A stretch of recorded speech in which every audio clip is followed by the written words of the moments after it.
All right. Hey, everyone. Welcome to another Wildewitch RP live play TTRPG session.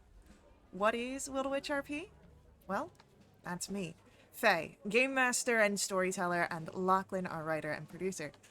We're a couple who love sharing stories so much so that we quit our day jobs and created our own company. That way we could create high quality and exciting TTRPG experiences full time and share them with you. And tonight, we're playing D&D. This session features a brand new storyline, The Virtuous Fall, starting with Baldur's Gate, D&D's Baldur's Gate Descent into Avernus. And, well, there's not much to promise except for a hellish adventure, I'll say. But with us at the table, we do have several incredible players who have joined us on our grand endeavor. If you would like to play alongside them, you're more than welcome to join us. You can ask in chat or hop over to our Discord to find out more information. Now, speaking of our awesome players, it's time for introductions. Like I said, I'm Faye, a game master and storyteller. With me is Sirenscape, bringing all of our background music and sound effects. It's a fantastic and affordable sound collection that you can find at sirenscape.com. And now, we get to meet our courageous and daring heroes before they start out their adventure in, well, a rough and tumble city. And we'll begin with an introduction for Haven. All right, I'm from board. I'm playing Haven Kano. He is an Eladrin barbarian, and in some ways his adventure has really already started because he's relatively new to the city of Baldur's Gate, and he had to travel a ways to get here. You can probably find out more about that later, though. But Haven is an elf, unlike any you've really seen before. He's taller than most, definitely stronger than most. I think Caitlin even said his abs have abs. He's kind of got a light, almost grayish skin. It's covered with runic tattoos and like a mop of messy red hair that hangs down over his forehead. Got some long bangs. He's got some reddish orange eyes that seem to glow like embers. That's it. Heck yeah, we love it. Next up for our introductions, let's learn of Saren. Hello, my name is Brent, and I'll be playing Saren Starseeker. He is an astral elf divine soul sorcerer who found himself dropped from the stars into the slums of Baldur's Gate and was raised up by the poor as a gift from above before getting himself involved in a more nefarious plot that went awry. He is searching for a purpose in this new place and for a way to one day return to the stars. He's about 5'9", with a very slender build and fair skin. His hair is bright white with a bluish tint that falls to his shoulders. He wears dark clothing with black and orange accents, with his father's blade that has a jeweled hilt at his right hip, with a matching jewel around his neck, hidden in his clothing. And when he uses magic, black streaks flash through his otherwise bright hair. Heck yeah. And then let's get an introduction for Melioras. Hi, I'm Caitlin. I'm playing Melioras Bryn. She is a beautifully dangerous drow dual-wielding ranger. And she comes from the city of Menzoberranzan in the Underdark. Her and her family are not followers of Lolth, so they actually follow the goddess Ilis Grey. I don't think I'm saying that right, but we'll pretend. So they're trying to just find a new start on the surface. She's been on the surface for about 6 months, doing what? Who knows? And she's been in Baldur's Gate probably for the last 3 months. All right. Got long white hair and gray skin. We love it. And then last for our introductions, let's learn of Magda. Hi, I'm Radiant and I'm playing Magda Fire, who is a Yuan-Ti pureblood teenager. She grew up in the Undercity of Baldur's Gate. She works as a runner for the local syndicate. Keeping her head down and observing is what she does best. She's a bit shy but friendly. Being caught isn't good. She wonders what her family and her boss would say if they knew what happened. Gotta figure out how to get out of this situation. Oh, and what a situation you all have found yourselves in. But we'll get to that. For now, we have an adventure to begin. Welcome to Baldur's Gate, a veritable nest of rats and vipers clinging to the rocky slopes overlooking the Chianthar River. From their high perches in the upper city, the local nobles, known as patriarchs, gaze down with veiled contempt upon the common rabble in the grimy lower city, which hugs the foggy harbor. The whole of Baldur's Gate reeks of blood, crime, and opportunity. One can easily fathom why pirates and traders are drawn to this place like flies to a carcass. Following the river farthest east would eventually lead you to Elturel, capital of the Holy Land of Elturgard. Or at least that was the case until a few days ago. The flood of refugees from Elturel has gotten worse since news first arrived that the city has fallen. Everyone is saying Baldur's Gate is next, but no one truly knows who or what has claimed Elturel. The Patriarchs pay a mercenary army called the Flaming Fist to protect the city and their interests in Baldur's Gate. The Flaming Fist has gained even more power since their charismatic leader, Ulder Ravengard, claimed the title of Grand Duke a few years ago. Apparently, Ravengard is missing. In his absence, the Flaming Fist has sealed the gates to staunch the flow of refugees. No one is allowed in or out. And all of this was brought to your attention shortly after you were drafted by the Flaming Fist to help defend the city. It seems that someone inside knows of what you've done and what you've seen, and has pulled some strings and bent a few arms. Your orders, currently, are to speak with Captain Zaj at the Basilisk Gate, which pierces the city's eastern wall, takes its name from the various statues that rest in its niches and perch atop its battlements. Unseen beyond the sealed Basilisk Gate, a dirt road stretches through the outer city slums to the bridge known as Wyrm's Crossing, and then to distant realms beyond. There are dozens of Flaming Fist soldiers that seem to be handling the remnants of an angry mob of commoners. Likely commoners eager to leave the city as tensions grow with the lockdown. It is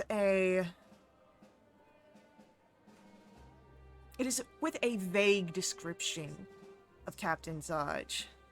Tall man with long black hair and a leather eye patch. It might take you a while to find him out here. But as you are looking around, why don't we get a perception check here? Start things off easy. You assume we're good at perception, Faye. There it is. First roll of the campaign. Ew. So, Natural 20, but I have to roll with disadvantage. no! It is Haven. You spot the, figure, as, the one-eyed captain, wading out of the throng of restless citizens and Flaming Fish, seeming to have been perhaps part of the mob itself in the thick of it, counting some ill-gotten coin. It's just another day in the City of Blood. What do you wish to do, Haven, as you spot this figure? I'm really the one that saw him? Okay, maybe it's because I'm taller than everybody. Wait, was it? No, it was Magda. Sorry, I got the two of you. It's the context. I am seeing vague shapes. So Magna, all of that was for you. But you see him. What do you do? I mean, what can I do? I just, usually I observe. I'm not a tour. Uh, I turn to my new co-workers, and I mention it. I mention what I see. He's the man we're looking for, right? That's him. Then let's get this over with. Sorry, where? Melioris is squinting against the bright light.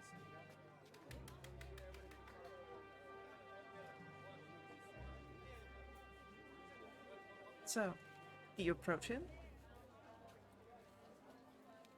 Yes. As you make your way over to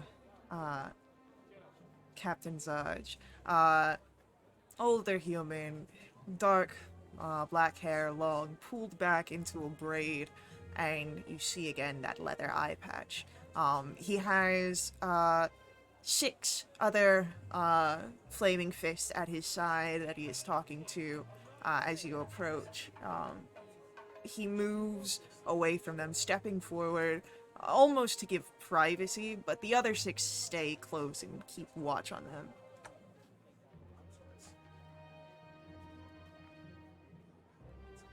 Seems you finally made your way over here. Wasn't easy to work our way through the crowds. It never is these days.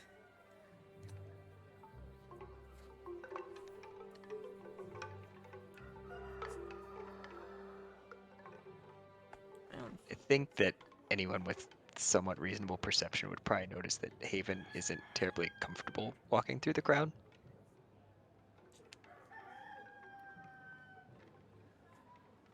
Do we have to do this here, Captain? Yeah.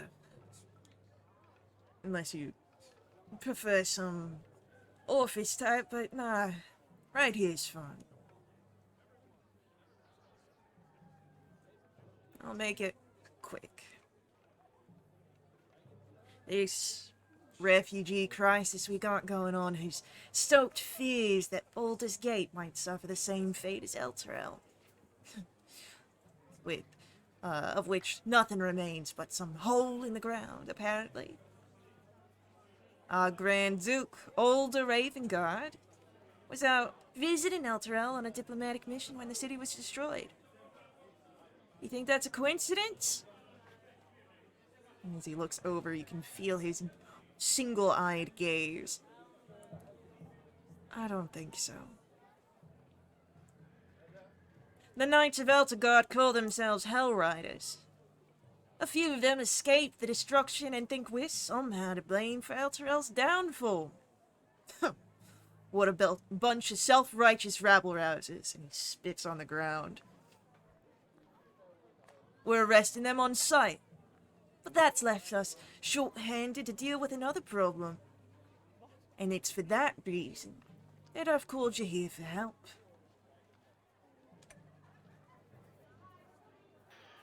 And what problem would you have solved?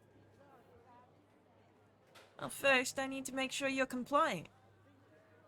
You're going to take this job, yeah? Need I remind you that if you don't, certain information may find its way into the ears of people you don't want it. Or even further, if I must. Flaming Fist has orders to execute anyone who's proven to be a little bit too much of a hassle.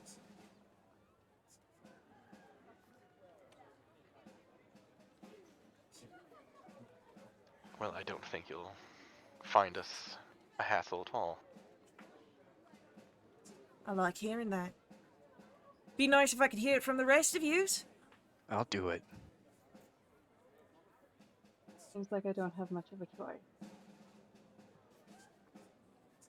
Yeah, what she said. And you see this smile, and it's a cruel smile.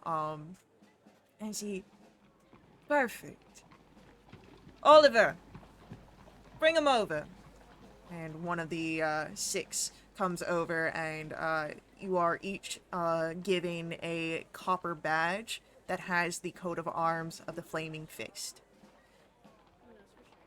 These will let you do what you need to do.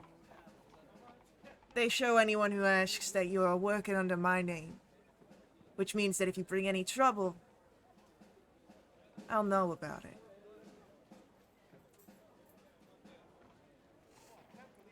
Now, this job that I need you to look into and handle, Baldur's Gate, has long been played by followers of the Dead Three.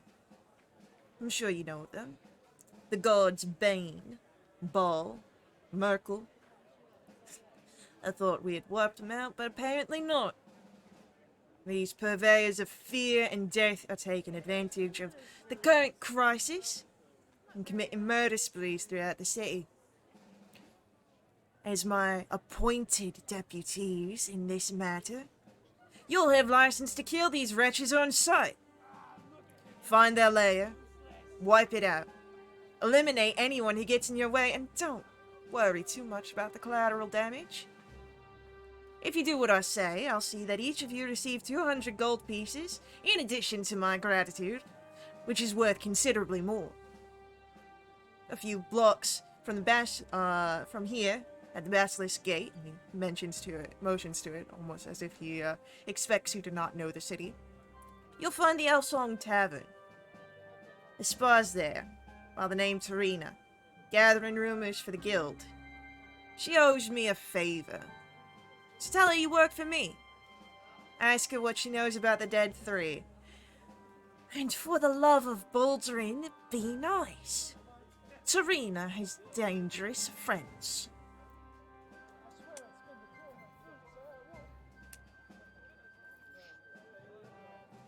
Does he seem genuine that he's friendly with this Tarina, or is he giving us a line of crap? Would you like to roll an insight check? I would. Go for it. Natural 7. He seems that he wants you to be friendly with this Tarina person, and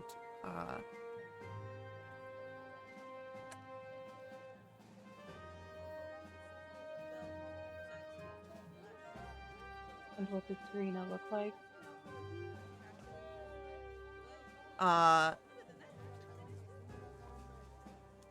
You are, let me see if I've got a description of Tarina.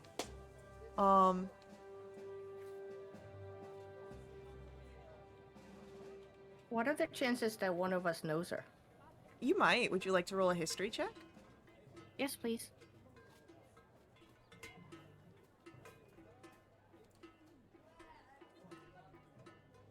$18. Yeah, you've heard of Tarina before. Higher up than you in the guild, than your lowly level. You've not really talked to her, but you know of her.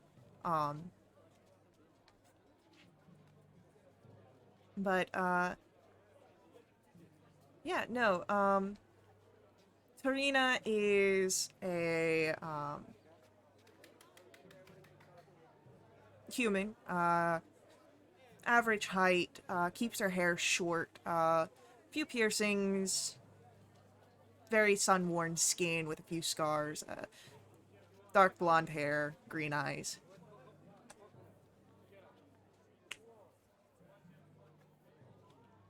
But as a spy, you know, she might be in a disguise at any given point.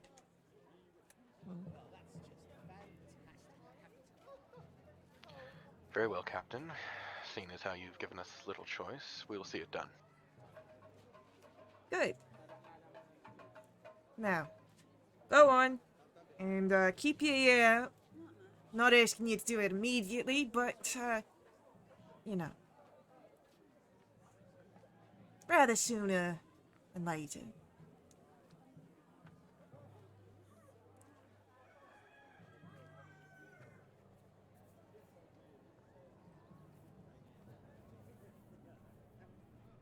turn to the group and go, and just look expectantly. Are we leaving?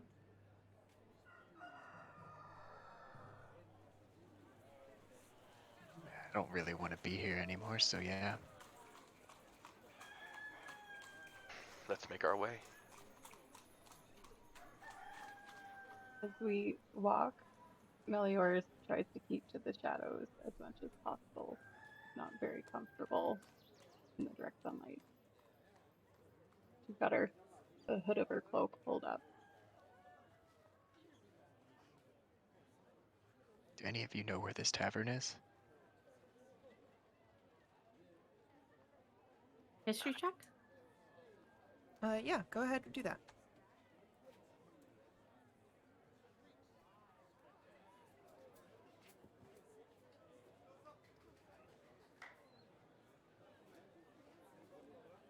Yeah, you all have passed by the Elf Song Tavern. You know where to find it easily enough, so you definitely can make your way there. Haven's following you guys then.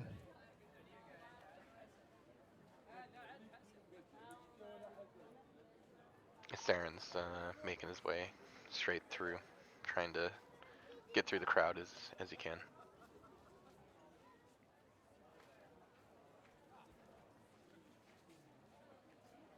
Right. You know what? Maybe it would be better if I do it this way.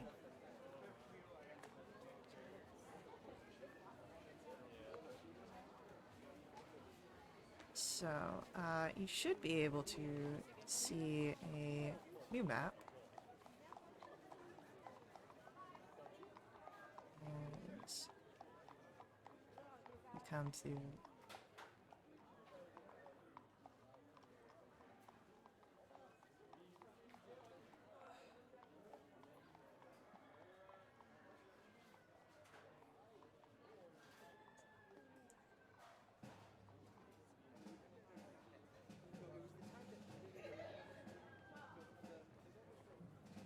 Alright, so you should be able now to see the new map.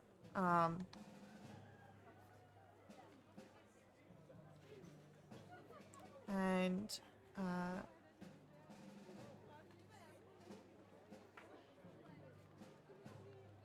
but you guys approach the Elf Song Tavern.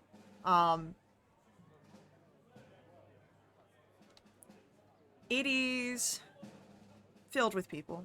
As you expect, Elf Song Tavern is a popular location, not just for the locals, but those who travel through Baldur's Gate.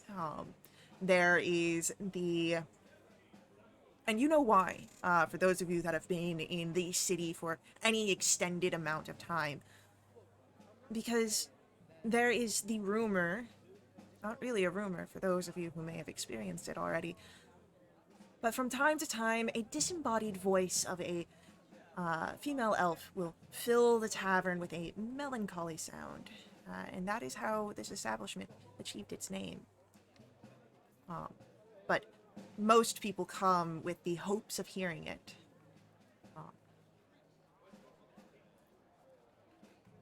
But, what do you do as you approach Elf Song Tavern? Has anybody been in there?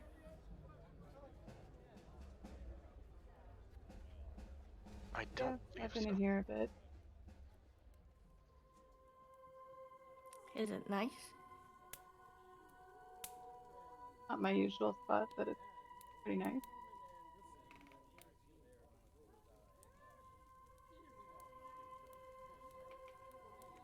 Oh, okay. Meliors will rush inside so that she can be out of the sun. Yeah, easily done. Someone must be thirsty.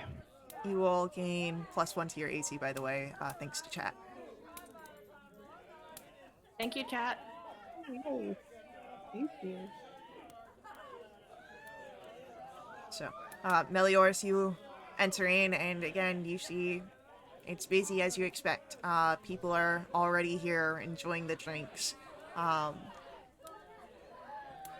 And then there's the stairs that lead to the next floor. That you would know, because standing outside there are 2 floors.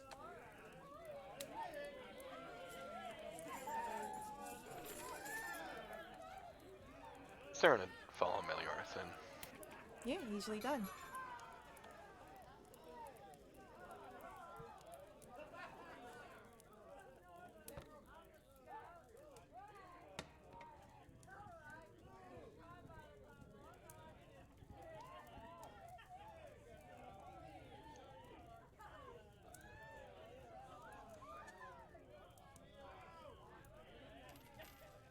Well, doesn't look like we're gonna find her out here. I mean, I didn't see Tarina, like, lurking around outside the tavern, right? No.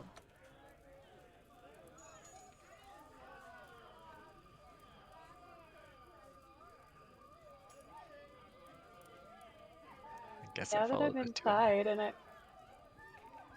I won't have to do it at disadvantage, can I make a perception check to see if I find someone who matches Tarina's description? Sure.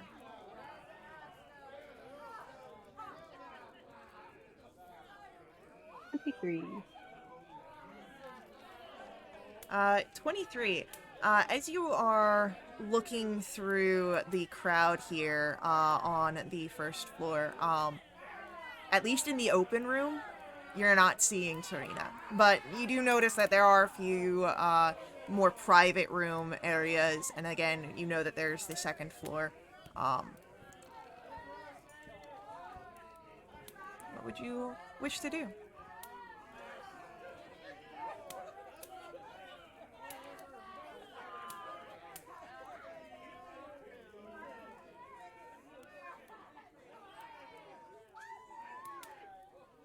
I go ahead and nudge Haven.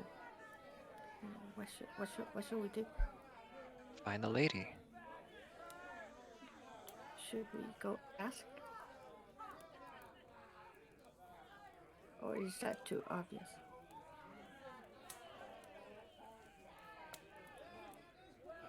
I don't know. She might not be the kind of person that wants to be found.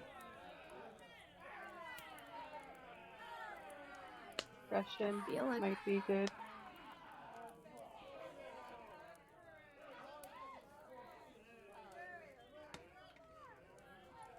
well, us standing by the doorway is not really discretion. I feel like we stand up. Are the private rooms As do they have if- doors? There are doors to get to the private rooms, yes. So, you would notice any area that doesn't have a door is open. You can see into it. Those that do, you should not be able to see it. Those should have the fog of war over top of it. Saren would just kind of walk nonchalantly by each of the private rooms that he can see and see if there's anyone in any of them.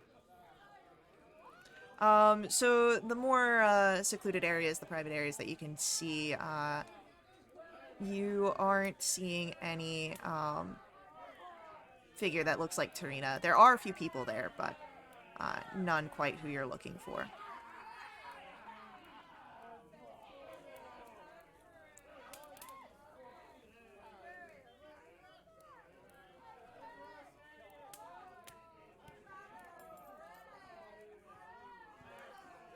Are there any people sitting over by the hearth on the northeast side? Yeah, there's a few people that are over there, seeming to take their drinks and they're fun, but, 'Cause I kind of want some space by that hearth. yeah, no, you can make your way over there. Sweet.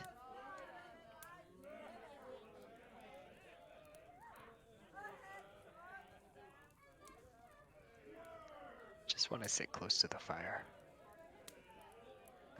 One of the figures nearby, she nods and, oh, I can tell you that much that I understand that.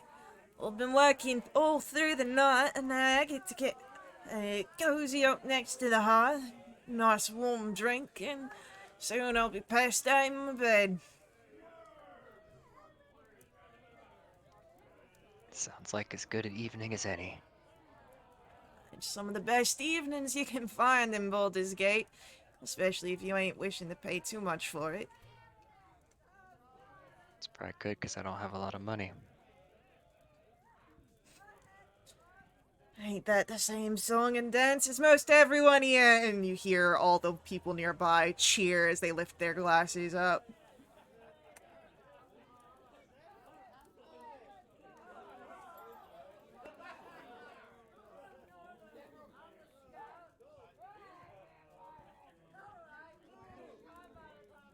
I wander up to the bar. It's busy.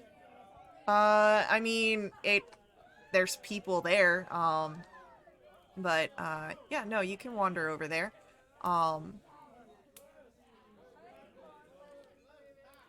As you make your way over there, you see, oh shit, that's not what I wanted to do. Okay, there we go. You see a half-elf there, and he turns to you, what'll it be? Hey, is there a non-alcoholic drink that are not apple juice or milk? I mean, Like a soda.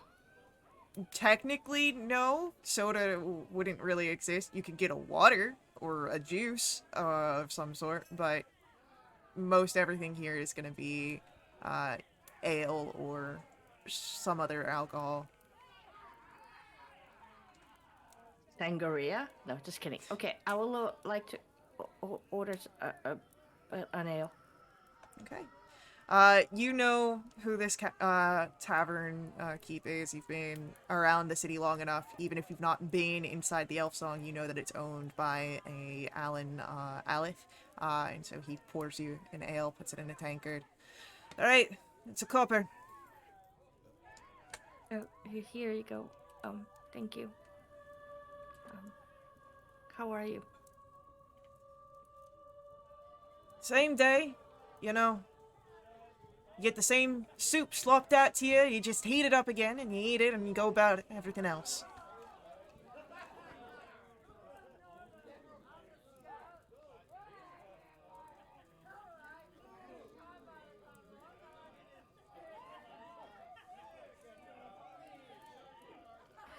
What was the name of the person again? Alan. Hey, Alan, can I ask you a question? Sure, you can ask me a question. I can't promise you an answer. I was sent here to talk to insert name. Tarina. To talk to Tarina. Is she around? You expect me to know the name of every poor sod that comes into my tavern? Do you know how many people come into this area? No, but you know everything. Who tells you that I know everything? Because I'd like to have a nice conversation with them, because if that's the case and they're spreading that out to everyone, do you know how much my work is going to be difficult past this date? It's bad enough I'm running such a tavern. People come in, day out, just to hear the elves sing. Right. Oh, okay. That's, sorry. Insight check. Does he look like he knows the name? Roll an insight check. Can we Okay, overhear 22. him talking about that too? Not easily. If you have a passive perception of 13 or higher, you could hear it, but it is quite loud in the tavern. Okay. Don't hear it. With a 22 insight check, no, he doesn't seem to recognize the name. Okay.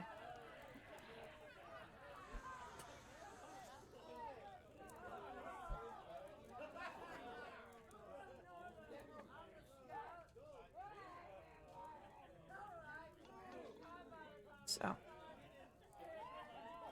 does anyone else wish to do anything?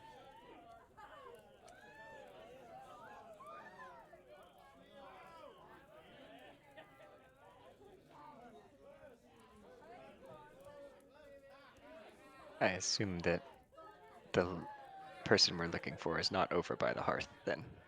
You do not see Serena over by the hearth.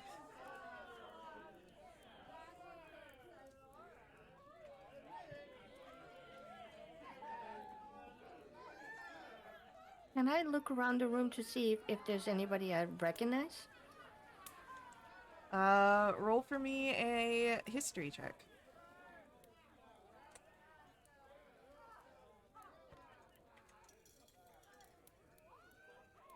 Okay, 13.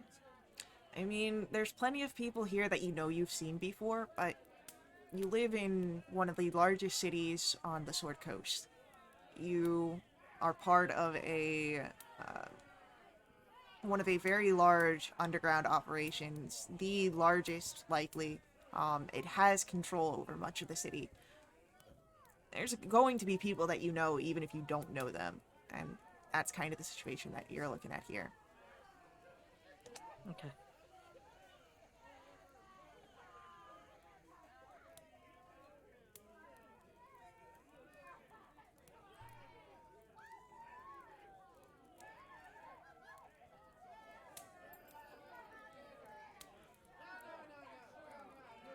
Saren would make his way over to Magda. Magda, do you have any luck with the proprietor?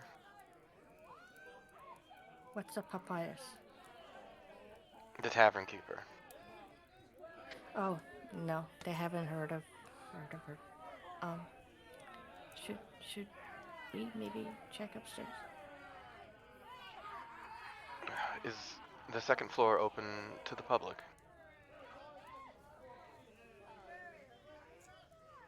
The innkeeper, or not the innkeeper, the tavern keeper, Alan. Of course it'd be open up to the public. If it wasn't, it'd be locked away. Very good, sir. Thank you. Perhaps we should move our search to the second floor. Okay, good.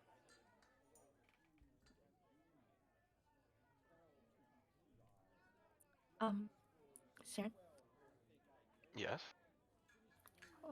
what's a proprietor? Someone who runs the Proprietor. business. Okay. Does Alan run the place, or I thought he was just a barkeep? He seems to be in charge, I'm not sure. Oh, okay.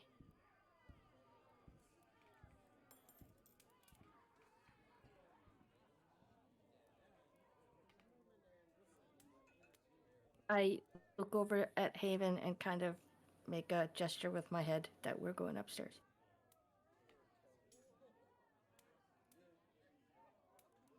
Haven kind of stands up abruptly, maybe with a little huff, and knocks his stool over Easily and done. just leaves it there. You don't know if it's on accident or on purpose. So yeah, you guys are able to find your way up to the next floor, which is the second map I revealed, where you all would be able to see. And there are people up here, but it is less raucous. Though, at least up here, you see less rats than you would have seen scurrying down on the ground floor. And here you see a group of 7 people at one of the tables. There is a human who seems to be missing her eyebrows. There is a halfling who is currently flipping a coin between their knuckles, their face covered in scarring. There is another figure not really paying attention to the card game that's happening, who is scribbling into a small book. Sort of in the corners, you see a half-orc who gives a bellowing laugh as you all approach, and you see in his hand a rat that is squirming as he stuffs it into a net at his hip. He seems to be a rat catcher. Back to the card table, there is a human who seems to be wearing clerical or acolyte's robes, partaking in the game, and another halfling wearing a very colorful cape, also partaking and dealing out the cards for this new round, is the figure you are looking for, Tarina. I go ahead and nudge Saren. There she is. Are you sure? I am. I'm pretty sure. Very good. Saren will make his way over to Tarina. Is Tarina dealing, did you say? Yeah, she's dealing the cards. Is she the halfling? No, she's human.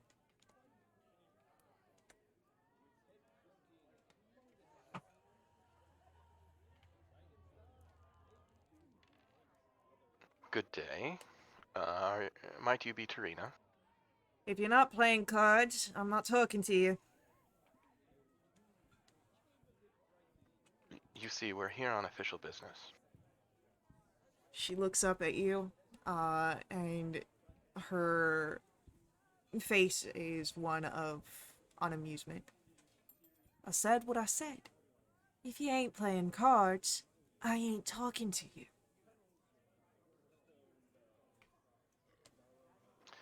Saren would kind of slap his badge on the table so that she could see it. Might we just have a quick private word?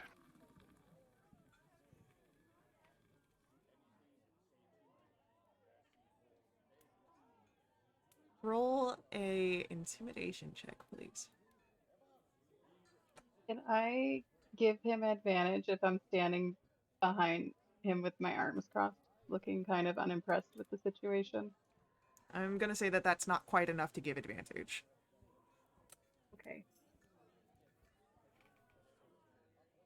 12 it is. 12.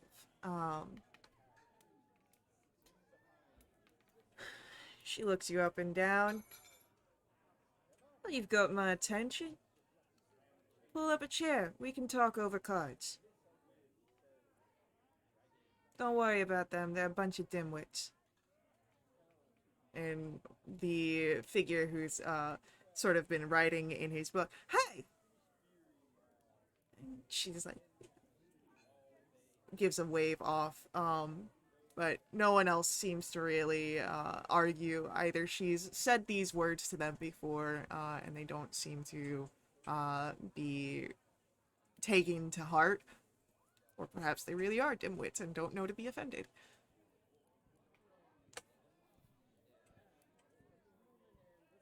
Very well, thank you. Saren will grab a chair.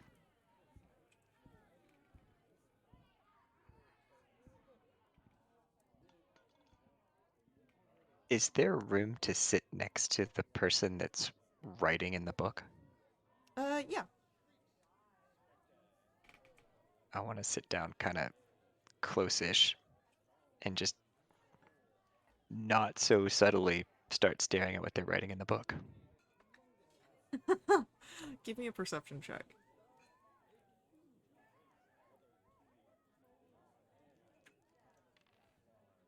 That's a 5.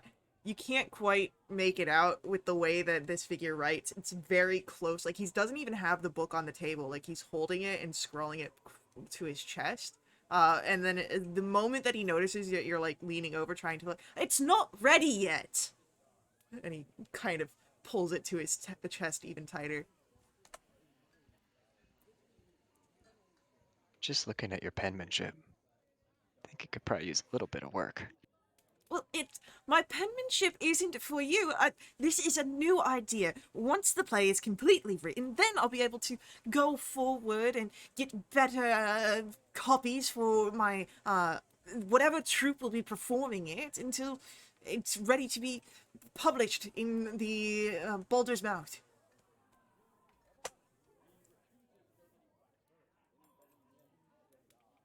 Haven just lets out like a loud bellowing laugh.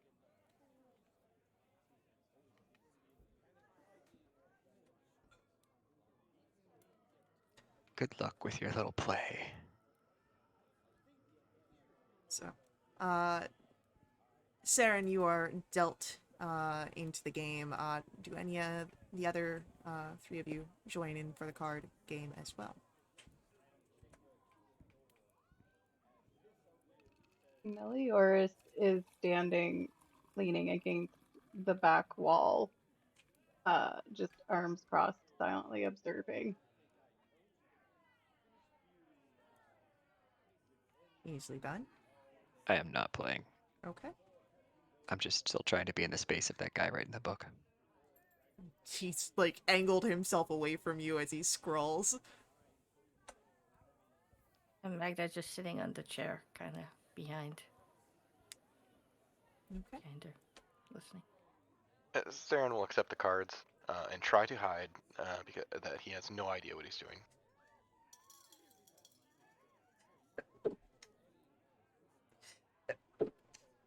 Excuse me. So, firstly, why don't we get a performance check, Saren, to see how well you can hide the fact that you don't know what you're doing. Big ol' 13. Okay, I'll keep that in mind. As you all are kind of dealt, I had a card game that I used in another. I'm gonna pull up those rules real quick, because that was pretty simple. Alrighty.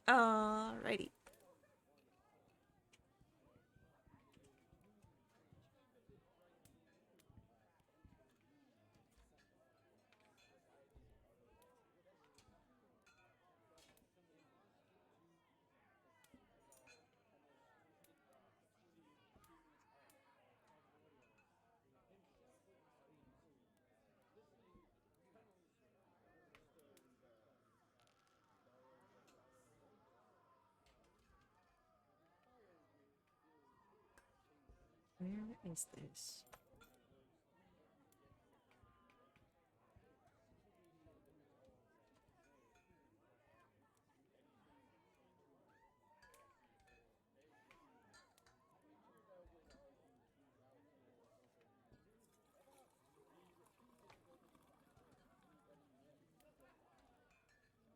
Alright, as I'm trying to find this, there it is.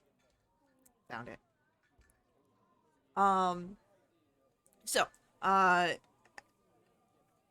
to, for the rules of this game, we're gonna be making our dice rolls act as our cards. You'll take 2d6s, and you'll roll those, and what you are looking for on your d6s is either a 7 or a 12. But you can,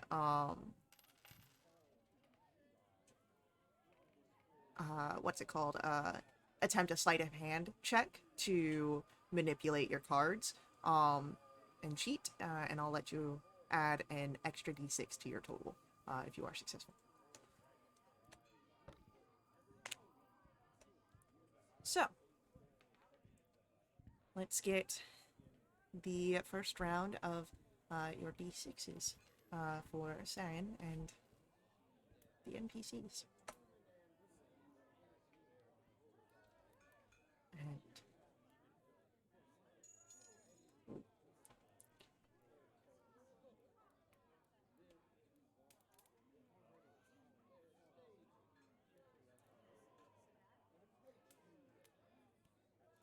as you're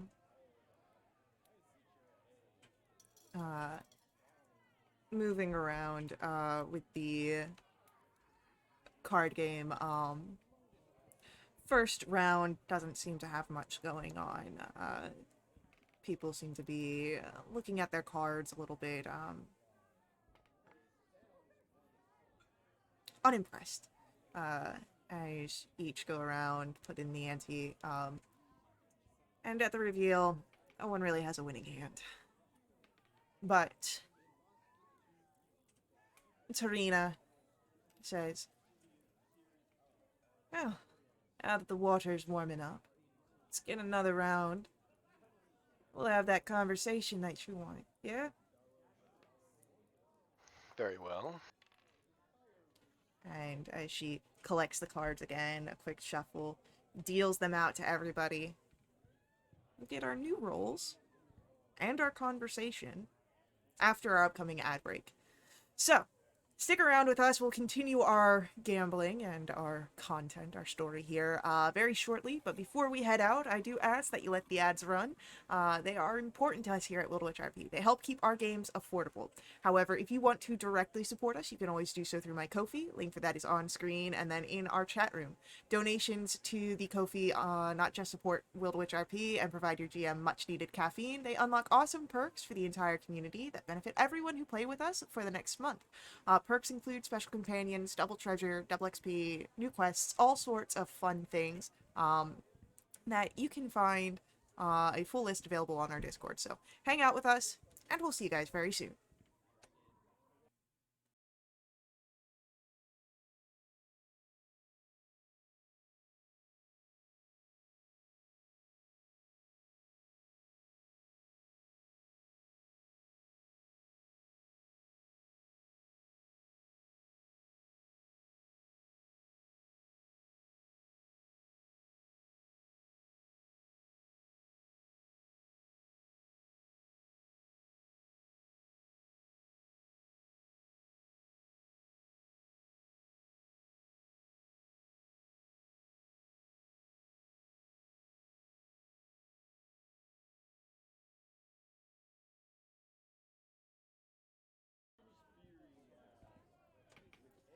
Alrighty, welcome back. We are returning, and as we are doing so, it is to our next round of the card game. Let's get another set of 2d6 rolled, unless you want to try your hand at cheating. I will roll 2d6.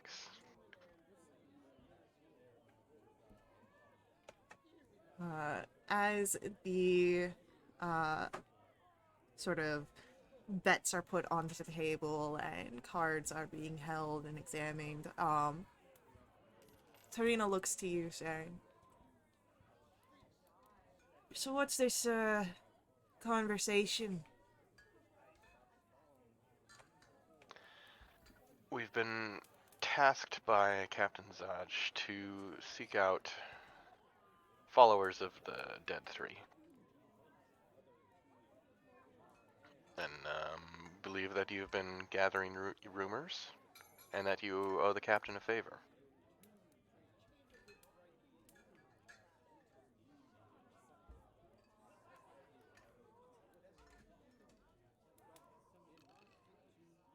Have you heard any news? Let's not get ahead of ourselves here. I owe the captain a favor, but, well, anyone walking around showing off that badge could try and claim that. Let's build a bit of a repertoire between ourselves. I'm in a bit of a tight spot, so to say, right now. You help me out, you scratch my back, I scratch yours.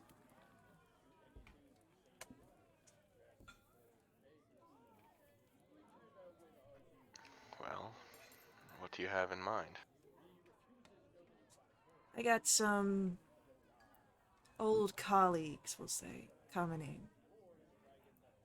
I really don't want to get tangled up with them. I like where I found myself here in the gate, and I like where I sit in the guild.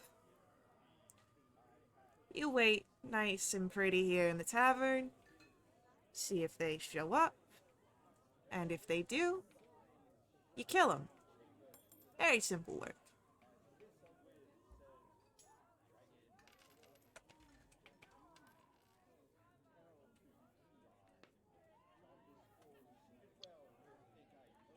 So for some information, you're asking us to get our hands very dirty. That doesn't sound like an even exchange.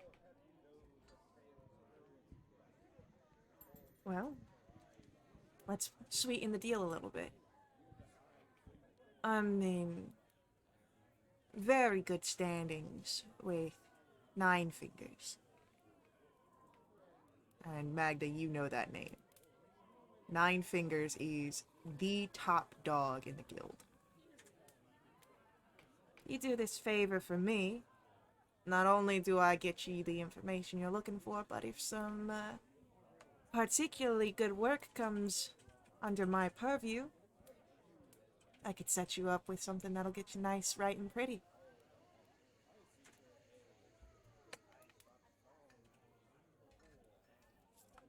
Everyone likes a little nest egg, don't they?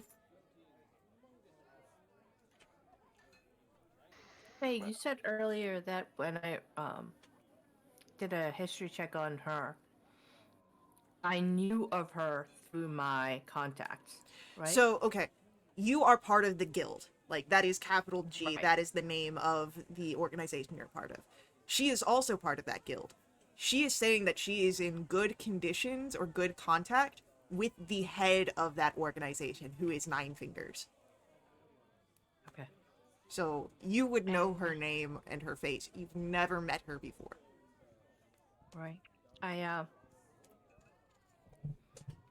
kind of look over to Saren and go and give a like. Oh, what kind of look do I give him? I kind of nod.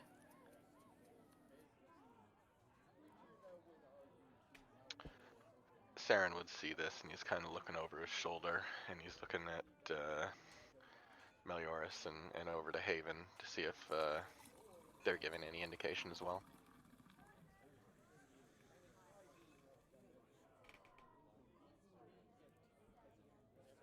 Melioras will give a kind of a gentle shrug with one shoulder.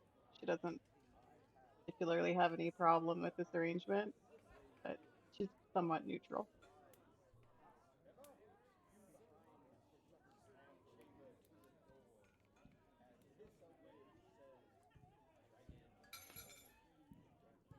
This whole coast, I swear. This for that. Lumps and blood. It's just so Welcome odd. to Baldur's Gate, Serena says as she looks across the table at Haven. That's what everybody keeps telling me. Come here for looking for something. Find something completely different. I feel like I've stepped back 1,000 years. Look, all I'm asking for you is to do a little bit of a waiting game. If they don't show up, you don't get your hands dirty. But on the off chance that they do, I wouldn't be able to give you information if my colleagues ended up killing me.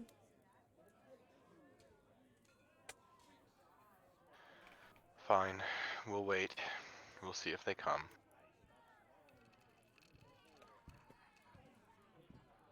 Well, you're welcome to kill time with me here playing games, or there's some lovely people downstairs, I've heard.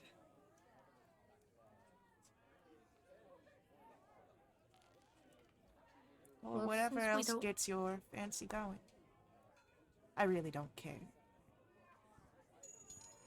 How do we tell it, the people who are coming?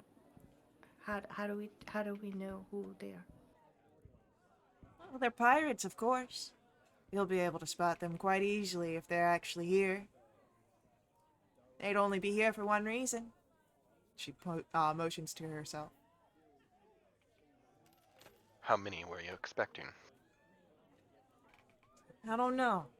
All I know is that I heard a few rumors around the city that some former shipmates of mine have found their way to Baldur's Gate, thinking that I might be here, and I don't want them finding me.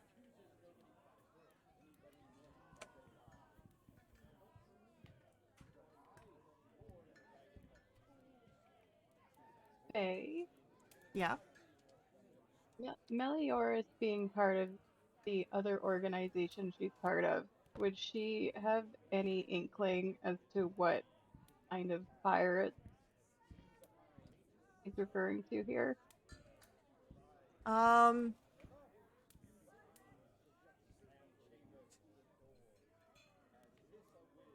Roll for me your own history check. Okay. Oh, I couldn't tell if that was an 18 or a 2, but it was a 2. So, I don't know anything.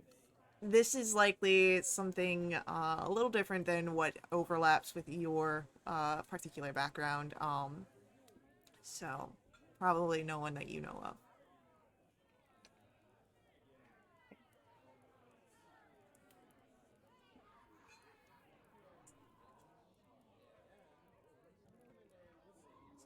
So, do you wait upstairs? Do you head downstairs? Do you investigate any of the closed doors that you see? What do you do? It's less crowded upstairs. It is less crowded upstairs. I'm staying upstairs then.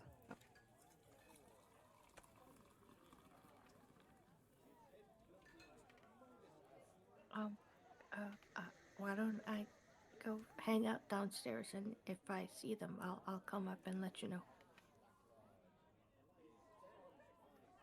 I was just heading down there myself. Oh, okay. We can go down together. Haven and I can stay up here in case there's any surprises.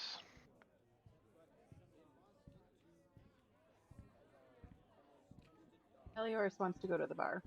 Hell yeah, easily done.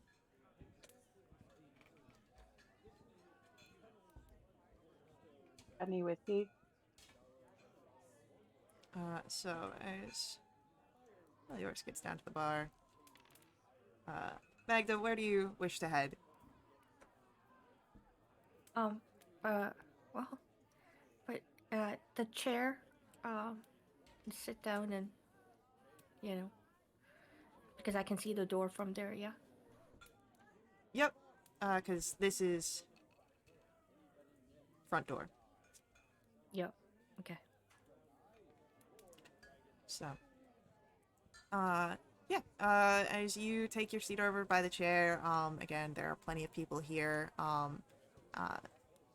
Melioris, you find yourself a stool at the bar, the same half-elf from before, Alan, serving drinks. He comes over. All right, what'll it be? Got any whiskey? Sure, you looking to make it a double? Absolutely. And he'll pour a double into one of the glasses. 2 copper. Okay. Melioris will give him 4. Okay. He takes it and then goes to attending others, but he's always behind the bar, so if you ever ask him for anything, he's right there. I'm going to ask for downstairs. Magda, Melioris. I'm going to ask for a perception check, please.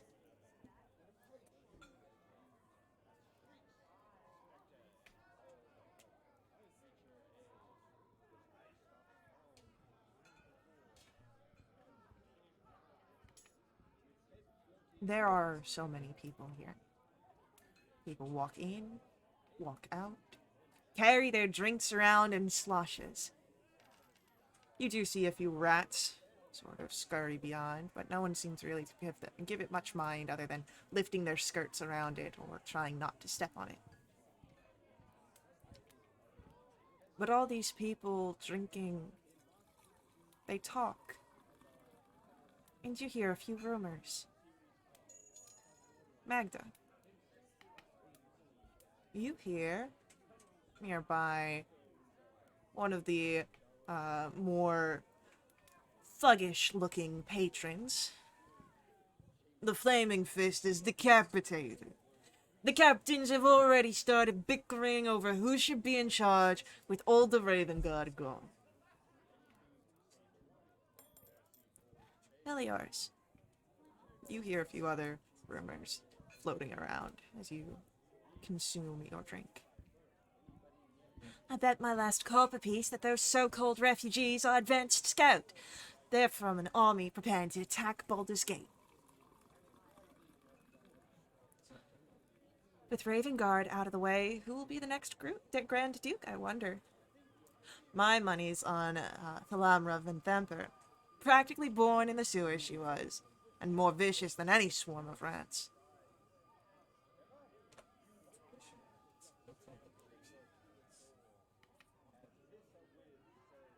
Time passes. There's the scratches of a quill, the counting of coins, the dealing of cards, spilling of drink, and the pieces of lanceboard matches being played, removed, knocked over. A few small scuffles break out, but no true violent fights. And then everything seems to quiet down. As you all hear the tavern filled with a ghostly lamentation. The elf that is known to haunt this space and sing. Normally, singing of a long lost lover at sea. At least the rumors so say. But for those of you who speak Elvish, I believe it is Saren and Melioris, you hear that the spirit this time sings not of the sea, but of Elturel. Even Aling, the proprietor, eyes are wide with wonder. This is not something that he has seen happen before, it seems.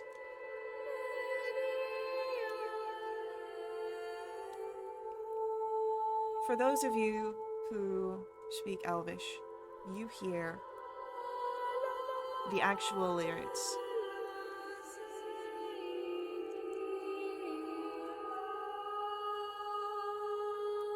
I'm gonna wait for the actual sound track to quiet down.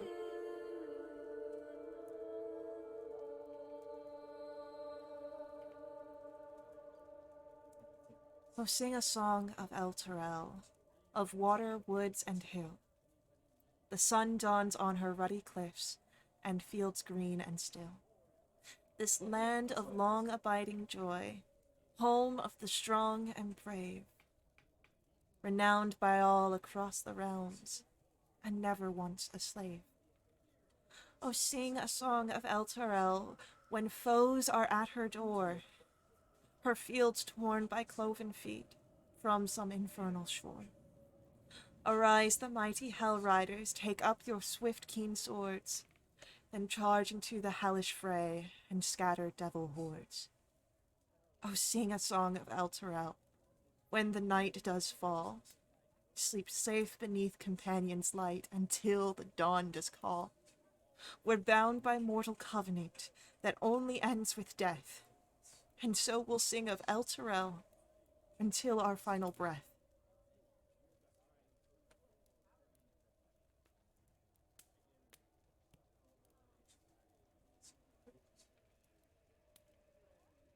I will get those lyrics into our game room for those of you who have Elvish, if you want to have it in your notes.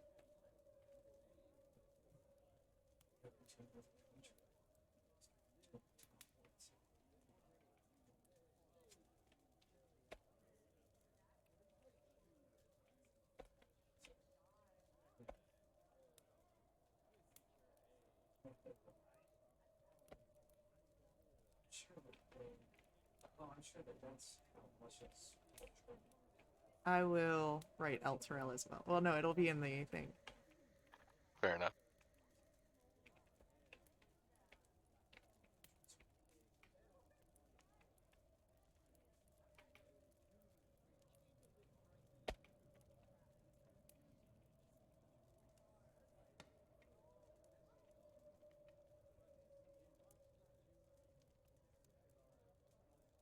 There you go.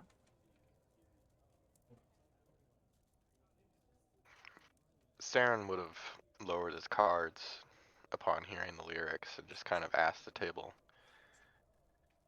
well, that was the song. Are the lyrics always so current?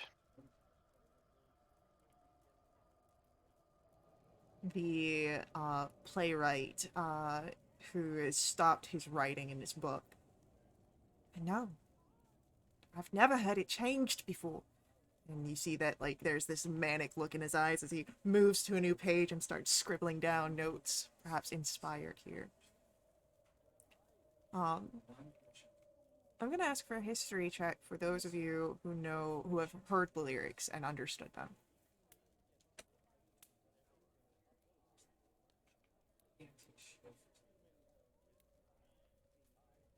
Melioras, with a 15. You understand there's something about the last sort of bit of the song. The companion that was referred to. It was a name given to the artificial sun that burns over Elturel that protects the city and the surrounding lands against the undead.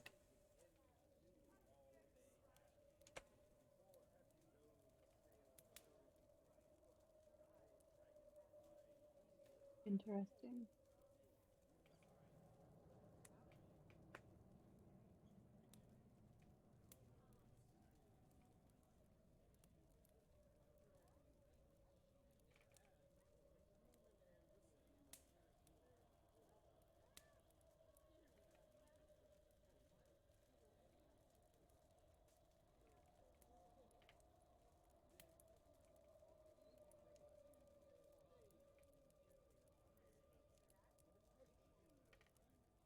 And after a little while, as I hear you get, oh, do you understand the song?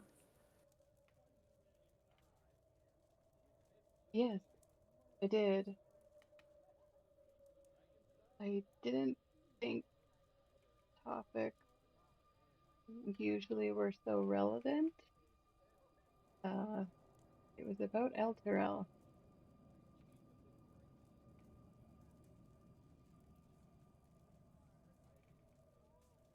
Melioras, what's your passive insight? My passive insight is 14. If anyone who would know of what to expect when it comes to the song, probably be Alan, the owner and proprietor.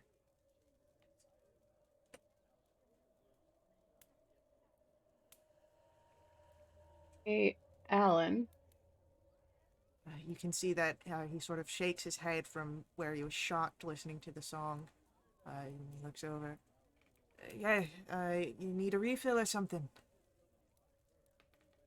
I'm still good for now, but have you ever heard that particular song before? No. No, as long as I've held the elf song under my name, it's always been that long lost lover at sea. I can barely even remember the whole song, just parts of it. I've never heard it change before.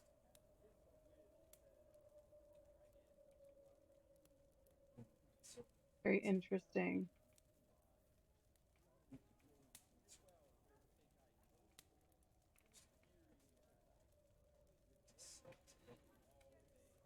Is there lore around who the elf is that we are hearing? No one knows who it is. Nice that it comes up. But Hellriders. Hellriders, that's something. Melioras. Magda. You heard that word already today. Captain Zodge used it when he was describing the Knights of Elturel. Roll for me a history check here. Maybe you might know a little bit more.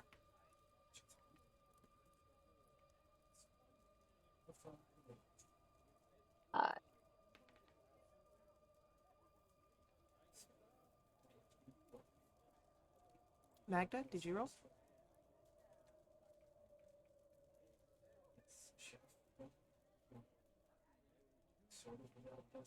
Where are you getting your advantage on your history check? I think criminal.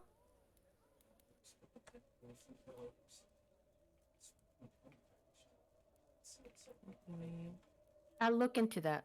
yeah, let me It just says when I try to find out where it's coming from, it just says advantage, but doesn't tell me where.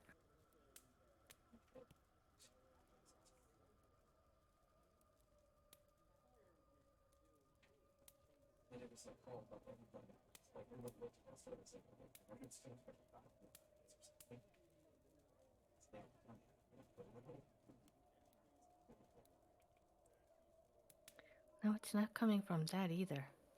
Okay, I'm your back to Neptune. advantage. Go ahead. So your advantage is only specific times, because that is when you click on your advantage on your character sheet. Advantage to recall information about Fey, fiends, or undead for your Hunter's Bane. It's not a standard advantage. Oh, okay. Thank you. Yeah. So, it's still a 10. You're not quite sure. All you know is that Captain Zaj had utilized it earlier today. There might be more information there, but nothing's coming to you right now.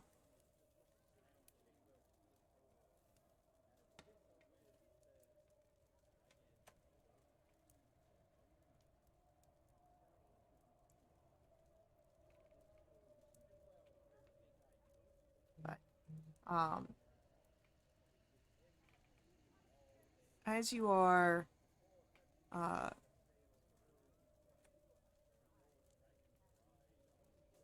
as you have this thought, you do recall that you have two friends upstairs. Maybe they might know more if you wish to consult them, at a later time about this.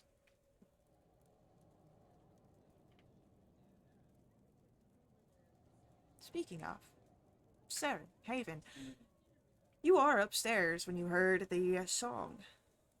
And Saren, you understood, of course, the lyrics. What are you two doing right now, in the brief moments afterwards? Did the guy with the book, he seemed to understood what it said too? Yes. Haven would nudge him in the ribs with his elbow. So you understood that song. But of course I understood it. What kind of playwright doesn't speak Elvish? Some of the best productions are written entirely in Elvish. Haven just looks at him blankly. Well, what did she say? Uh, uh, she spoke of Elturel and its fall and stuff about the companions, and he's just making notes.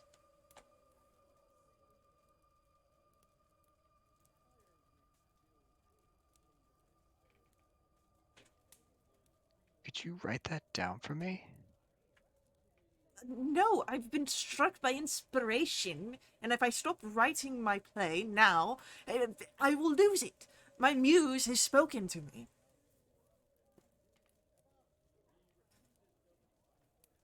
Singing elf is your muse. Well, in this case, yes.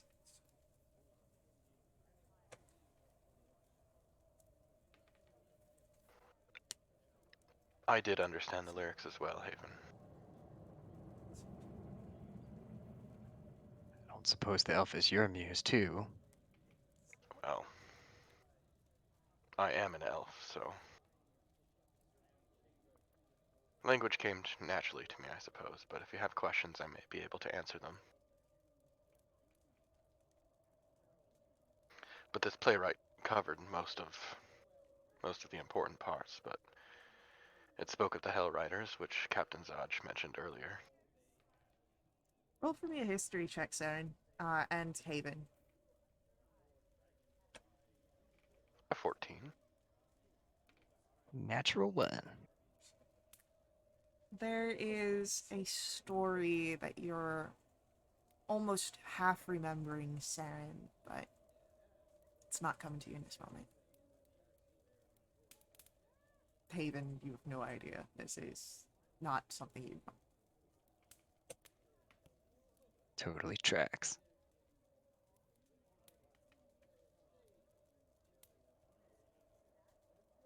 Haven, perhaps we should consult our companions downstairs. See if they heard the same.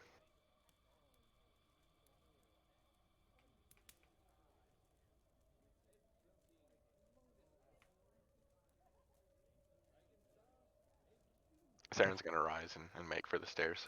Is that a good idea? I mean, what if someone comes up here and Well, we're down there? we can keep an eye on the stairs.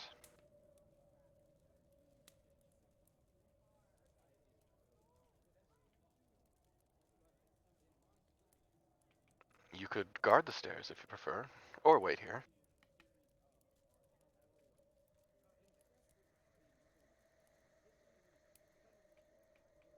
Haven's gonna go.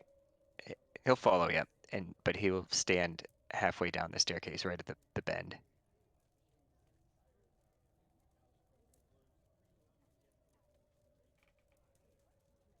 Okay.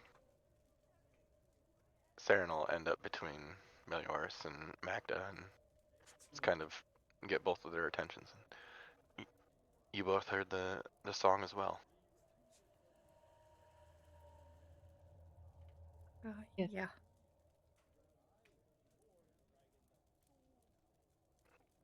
I can't imagine that the song is always such current events.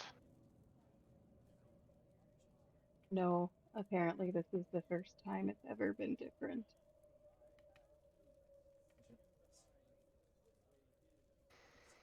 That is not a good omen, I think.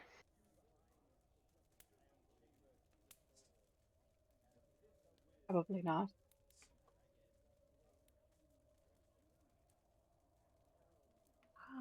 You said it was about Elturel. Did they say like what happened to Elturel?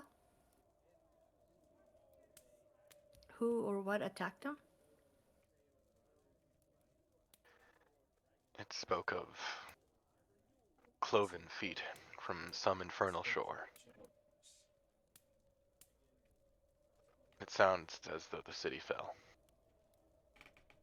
Which would align Infernal with the rumors that you have heard. Like devils?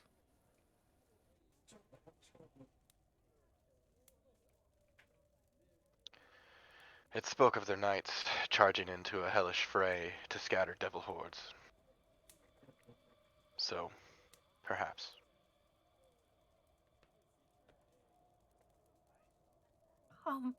Just the you know how the captain had told us to go find the followers of the dead three? I do. Like death and hell, like that's kind of are they connected?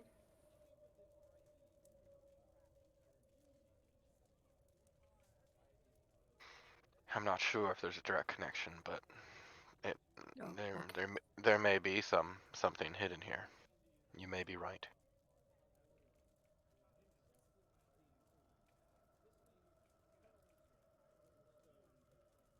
Oh man, I just wish the pirates will show up so we can just get it over with and then just I want this to be over. I want to go back to the way it was. And I'd look over at Haven and just kind of give him a little my idea of a dirty look. I don't know if Haven can see you.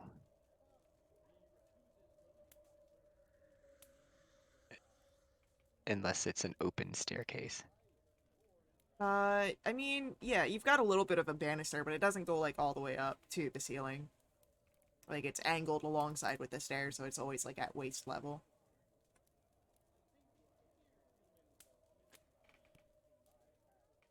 As you all wait, do you stay as a group kind of down on the first floor? More or less? I mean, I would say yes, but it's up to you guys.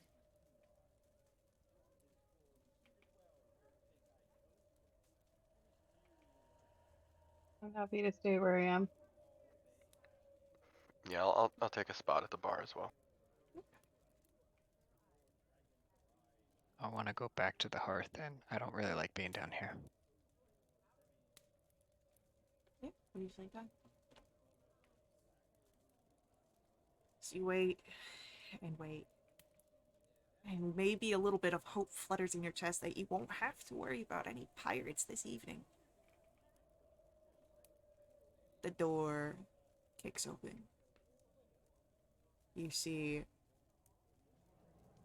5 figures begin to saunter their way in.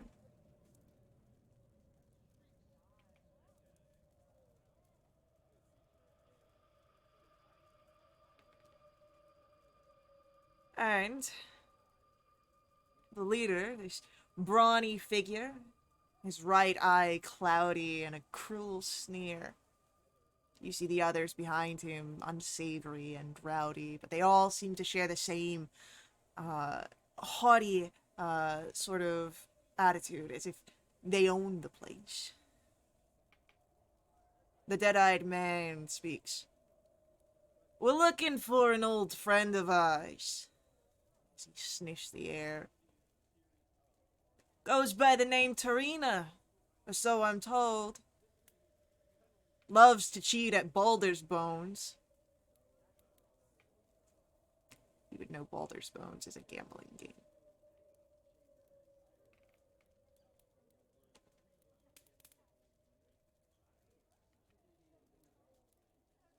Saren would hear that and try and make eye contact with everyone else, just to kind of give them a heads up to these are probably our people.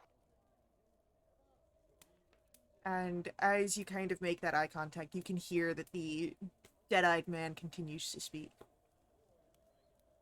Now I know that nothing comes for free, but I'm a man of the people. I'll offer a tall glass of ale to anyone who can give me information on finding my old friend. If you have an insight or perception of 11 or higher, there are more than a few thirsty patrons who are eager to take up such an offer.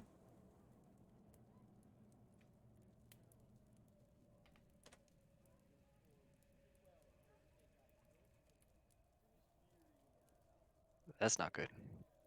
Saren will catch that and try and give some nods to his companions that the patrons are listening to this individual.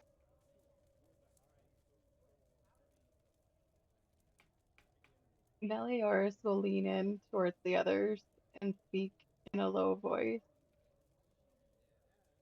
I think we should let them go up and follow behind.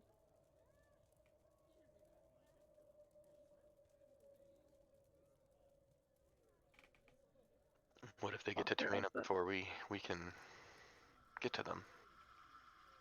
this guy's a showboat. I'll have a few. I'll have a moment. Saren will nod.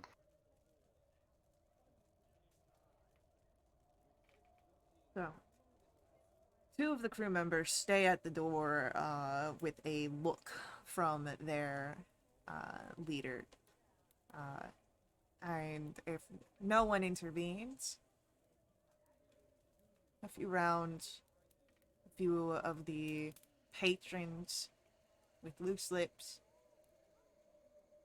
send Deadeye up to the next floor.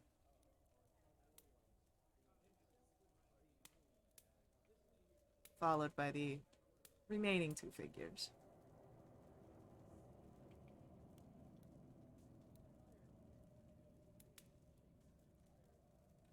If they're going toward the stairs, then I'm following. Okay. Yeah, we'll follow up. Are you trying to be stealthy, or are you just No. following? Okay. Meliors is trying to be stealthy. Go ahead, roll a stealth check, please. I'll try I and be will do stealthy that. still.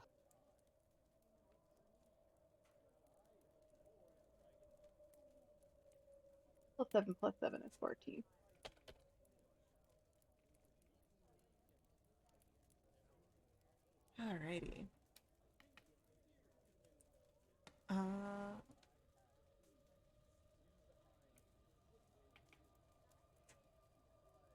as you follow the figures, attempting to be stealthy, Haven, it would be one of the first upwards, so you would see this.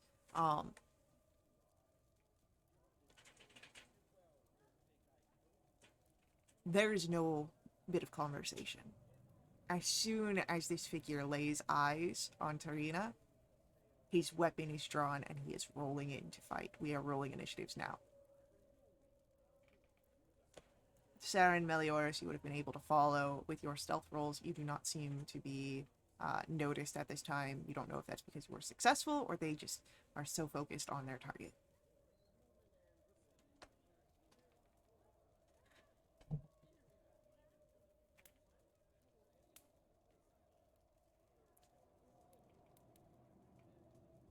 Flog you. Ho ho!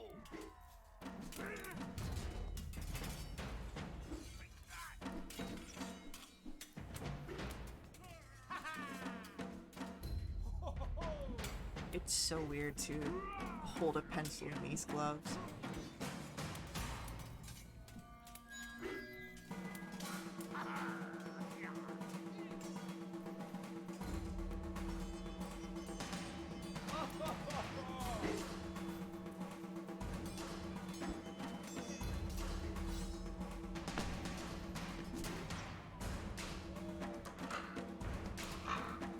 Gonna take every piece of me. Keep still.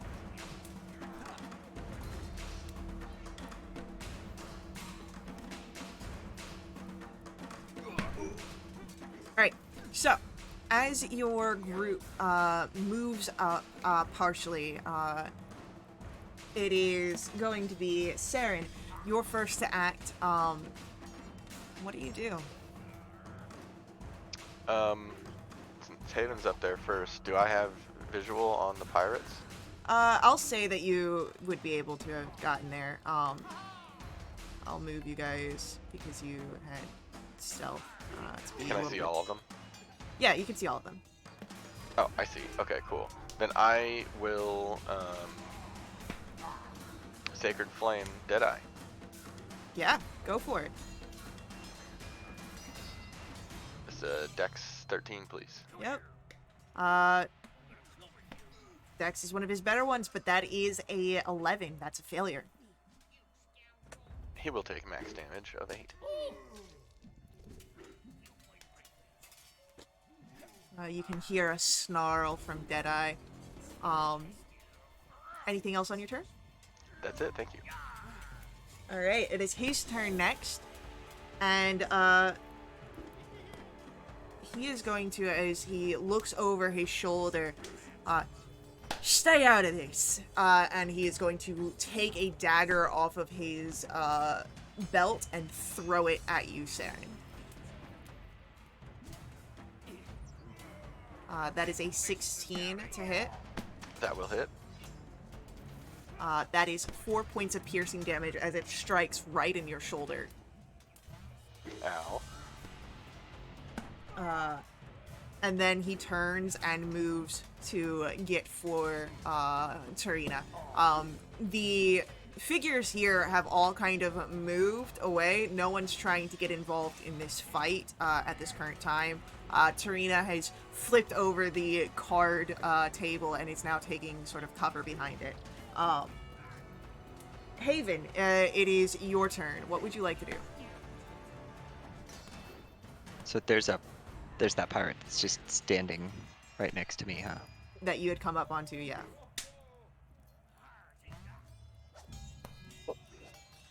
Fantastic.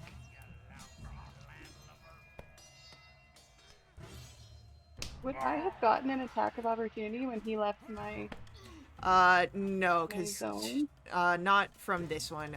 Mainly because it's like I've got you there separated for the 5 spaces, but you aren't like quite actually there. You would be more stacked up. Oh, okay. I just like things looking pretty.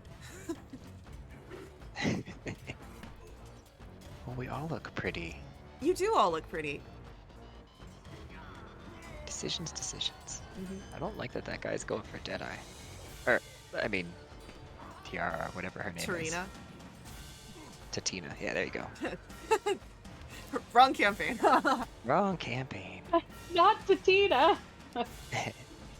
Shifted planes attacking Tatina. I just yeah. realized that I pulled a Tatina by dyeing my hair purple. You did, didn't you? But, yes, you've got a pirate right in front of you. What are you doing?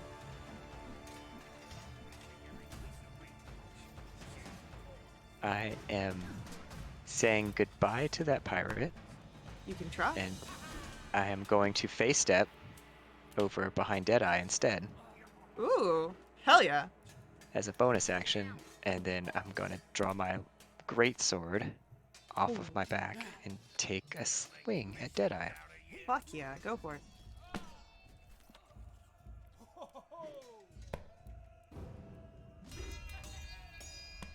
17. 17 hits Deadeye. Go ahead, roll damage.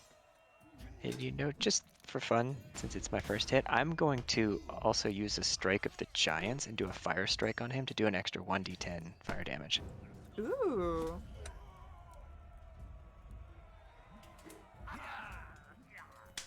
So that is 12 slashing. Gonna flog you. Hold on, I almost rolled a d100. And an extra 2 fire damage. Heck yeah. That's it. Alright, with that, it is going to be our pirates go. And we've got, now, Meliors, you would have an attack of opportunity as this one pirate goes to strike at Saren. Well, I will take that attack of opportunity Go for it. with my. That's a 15. A 15 will hit a pirate. Yay. That's 5 points of slashing.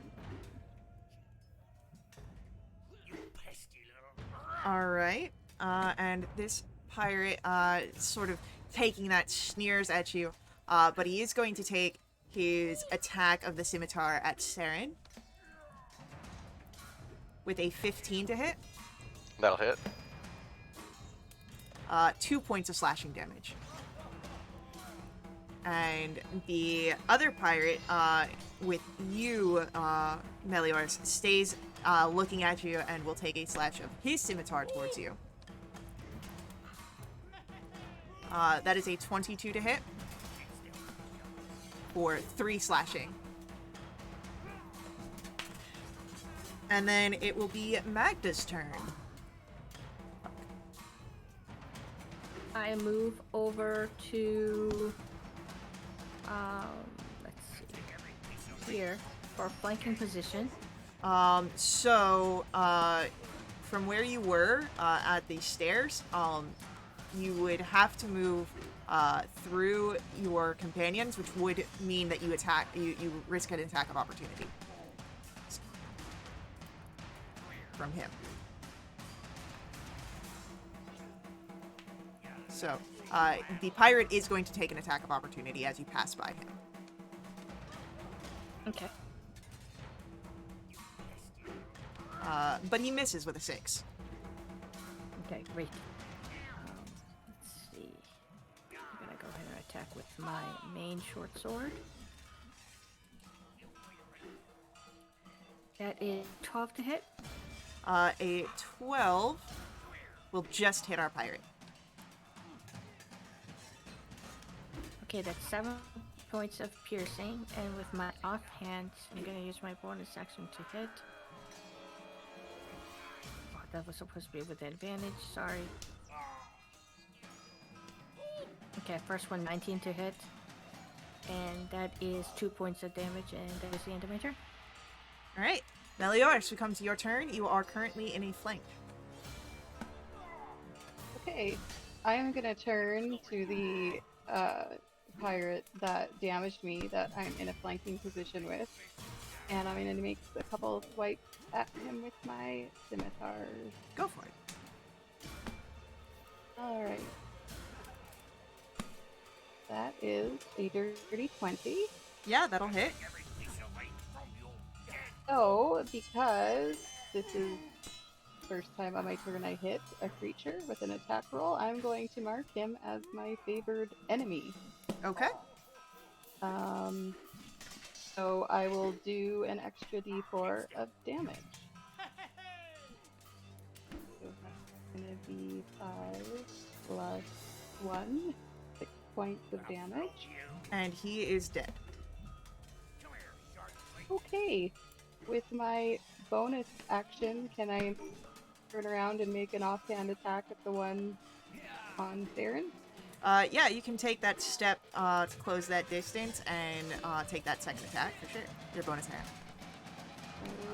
Okay. I don't think an 11 is going to hit, though.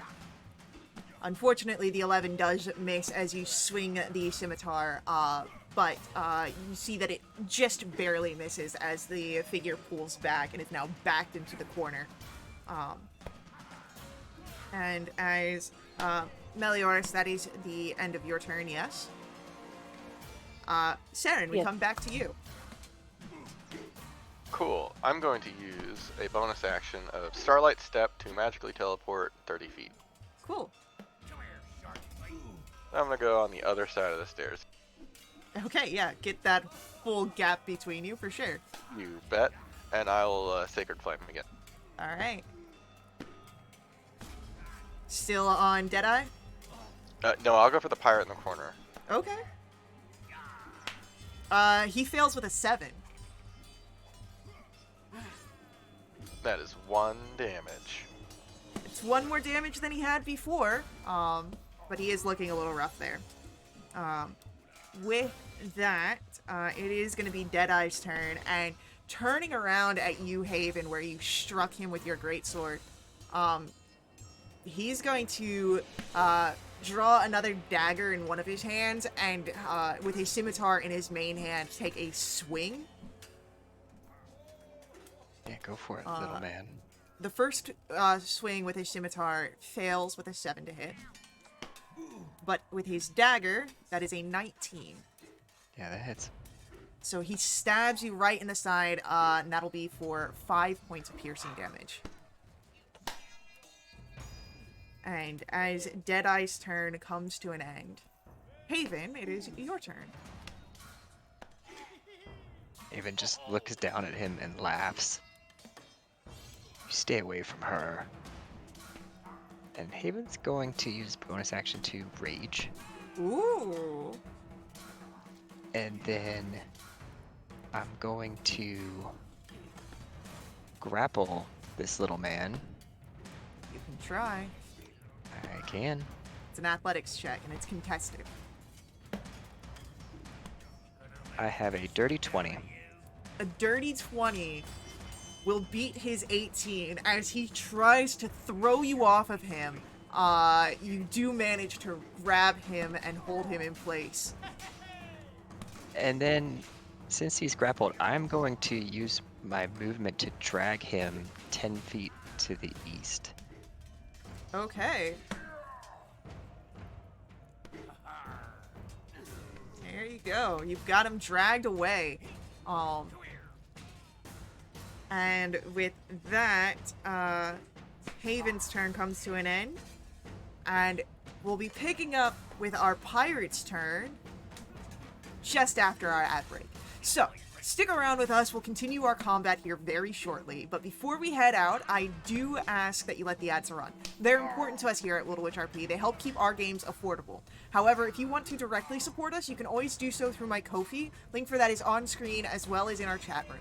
Ko-fi donations help support your GM. They provide much needed caffeine, but they also unlock awesome perks for our entire community. A full list of those perks is available on our Discord, so check us out there, and see you guys very soon.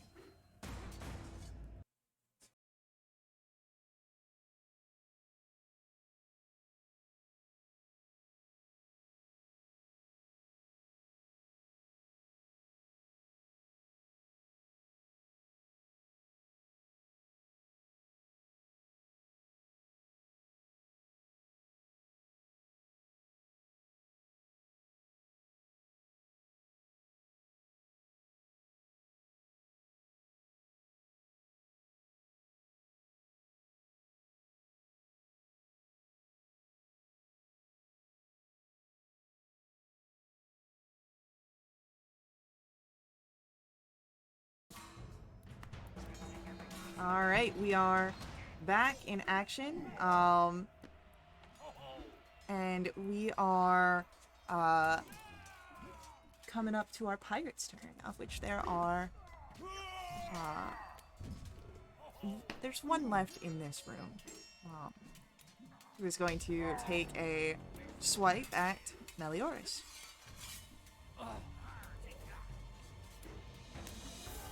However, I'm pretty sure a 7 misses. Yeah.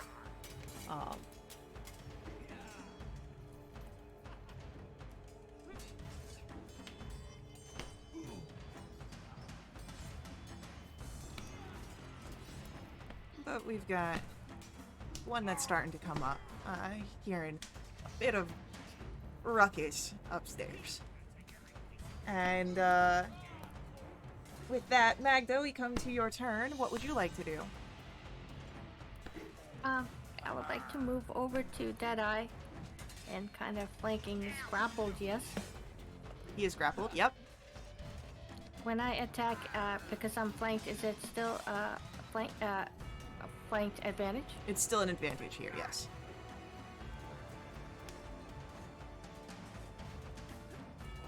Thank goodness, that's 19 to hit. 19 will hit.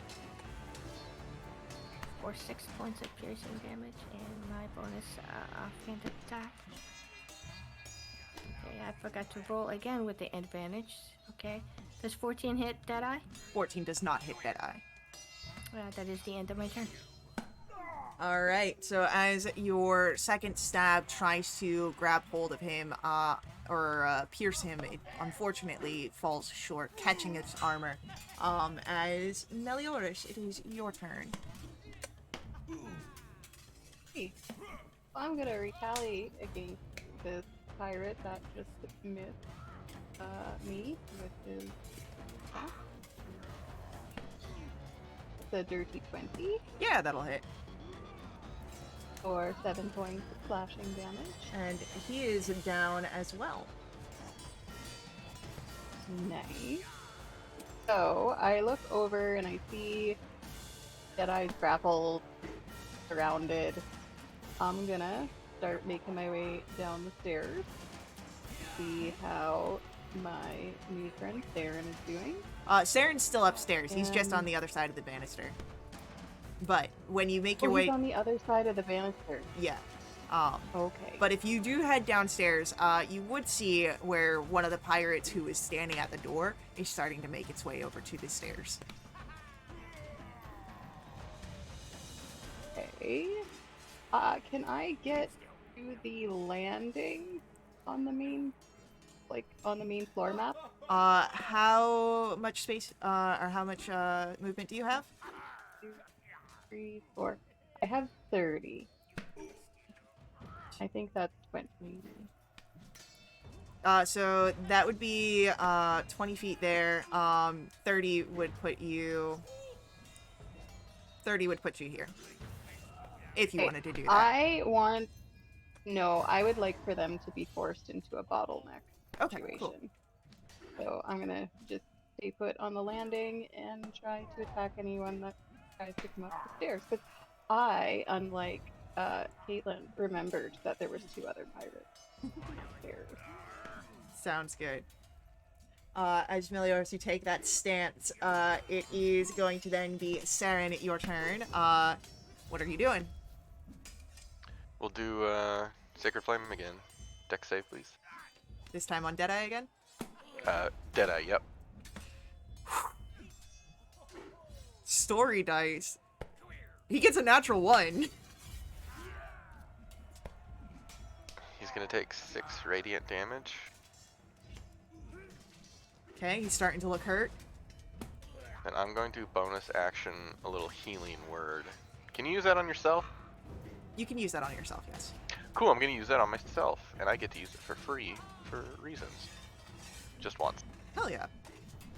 And 1 more hit point. 1 more is better than where you were.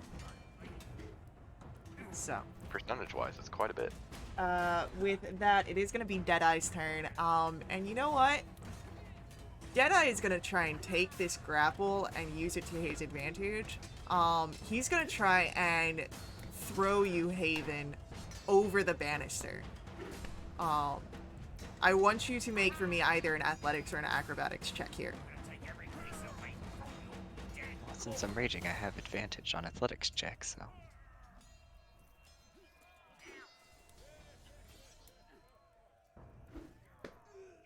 How's a dirty 22? 22 means you do not get thrown over the banister. So, with that, it is going to be, you know what? No, he's got 2 attacks. He'll try it again. Give me another athletics or acrobatics check, please. How's another dirty 22? God damn, he rolled another natural 1. So you don't go over the banister. And with that, it is Haven, your turn. How does that throw work? Is that an action in combat?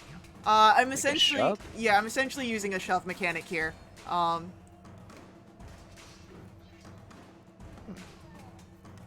kind of want to turn the tables on him. Haven's gonna call out to, what's her name?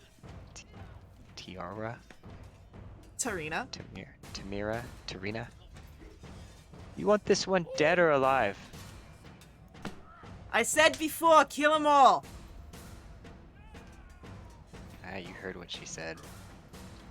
He's gonna drop his greatsword, draw the hammer that's off of his belt, and try and smack Deadeye right across the side of the face with it. Okay, you are technically in a flank, so you have advantage on this.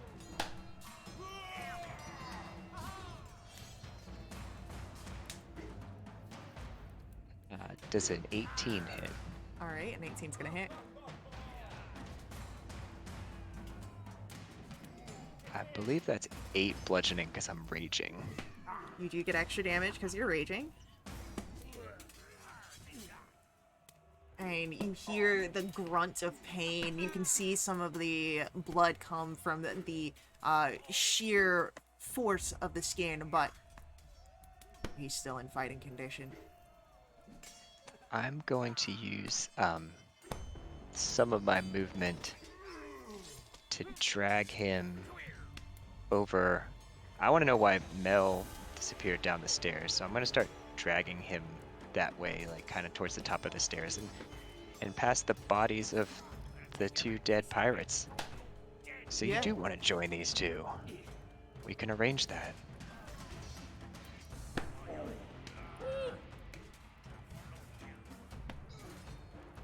Just imagine that there's 2 dead bodies there. But yeah, you drag him and he stumbles over one of the bodies. He tries to keep his footing in this hole that you have him in. Anything else from Haven? No. Then it is going to be our pirate's turn. And seeing you, Mel, he is going to fumble at his waist, and you see that he pulls out a hand crossbow, and he's going to shoot you with it. So he's gonna run over here. I thought you were gonna say a handgun. That's where my mind went. Not yet. Give it a few hundred years or Please so. don't. But that is a gentleman's 20 on the hand crossbow to shoot you. Well, that hit.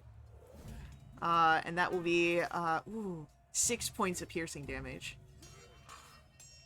Okay. So that's it for the pirate. And Magda, it's your turn. I would like to go flank again. Okay. Try to kill him. Go for it. 13 misses. That is a miss. If my memory serves me right. Okay. Offhand. Okay. 23 hits. For 4 points of damage and end the turn. All right. It is Melioras, your turn. Okay. Well, I don't like that I just got shot with a crossbow bolt. So I would like to close the gap between me and that pirate. Easily. And start taking some scimitar attacks. That is a hit. That first one misses, unfortunately. Alright, offhand attack. 30 20. That will hit. Alright. It is going to be 4 points of damage. Take every piece of meat from your dead corpse.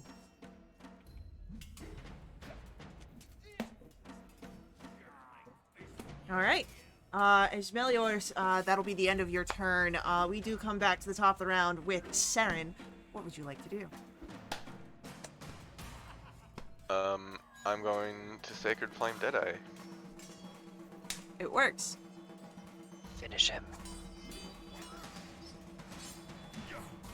Unfortunately, he rolls pretty well this time. That is a 19.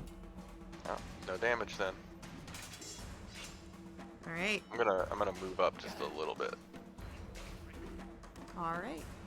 As Not in range of him. Saren moves a little bit closer, tempting fate here. It is Deadeye's turn, and you know what? I need a athletics or acrobatics check from Magda, as he is going to attempt to shove you. Oh, that is not good. Was almost natural. All right. 23. So as his foot comes up to push you away, you're able to stand sturdy and hold your ground. And with the hand holding onto his dagger, he's going to stab down into the arm that Haven has grappling him. But a 10, I believe, misses. It does indeed. So, Haven, it is your turn. Do I have any inkling as to what's going on downstairs? Not really. Okay.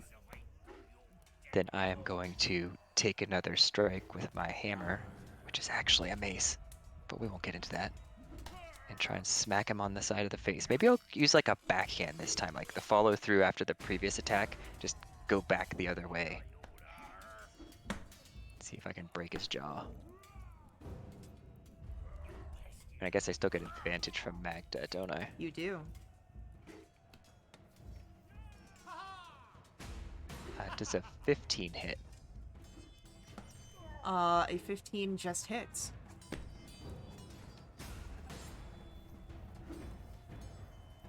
That's 8 more bludgeoning damage. Alrighty.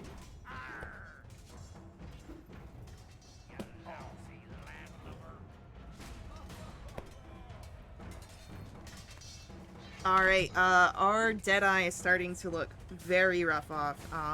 Maybe a few more hits and he'll be good, but so far he's still fighting. And it is our pirate's turn after Haven, which means that Meliors, this one, because he had his hand crossbow, he's just gonna try and use it as a blunt weapon here and try and strike you. That is an 11 to hit. Misses. Alright, then you are unstruck for this time. And we come to Magda. I would like to go ahead and repeat rinse. Rinse and repeat. Okay, let's see. I stab him with my short sword. That's gonna miss. Okay, 20 to hit for 4 points of damage in the turn. You got a 9 with advantage? The other one was natural one. Melioris, it is your turn. Okay. Swipe, swipe.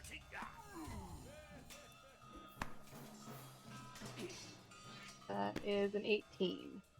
An 18 will in fact hit. 4 points of damage. Okay. And if he's still standing, I'll do my bonus action offhand attack for a 23 Yep. for 1 point of damage. 1 point is enough. He goes down. Mel's just leaving bodies everywhere. Okay. So, in that case, I am concerned that this other pirate may have a ranged weapon, so I'm gonna take some steps back upstairs, just around the corner, so that I'm out of his line of sight. Okay. So, as you move up around that corner, keeping yourself just out of sight, it is going to then come back to the top of the round with Saren. What would you like to do? We'll Sacred Flame again. Hey, if it ain't broke, don't fix it. That is a 7. That'll be 3 points of radiant damage, please. This guy is hanging in by a thread. But that does mean he is still drawing breath. As Saren, do you do anything else with your turn? That's it, I'll stay there. Deadeye is once again going to try and shove Magda away. That is a athletics or acrobatics from Magda.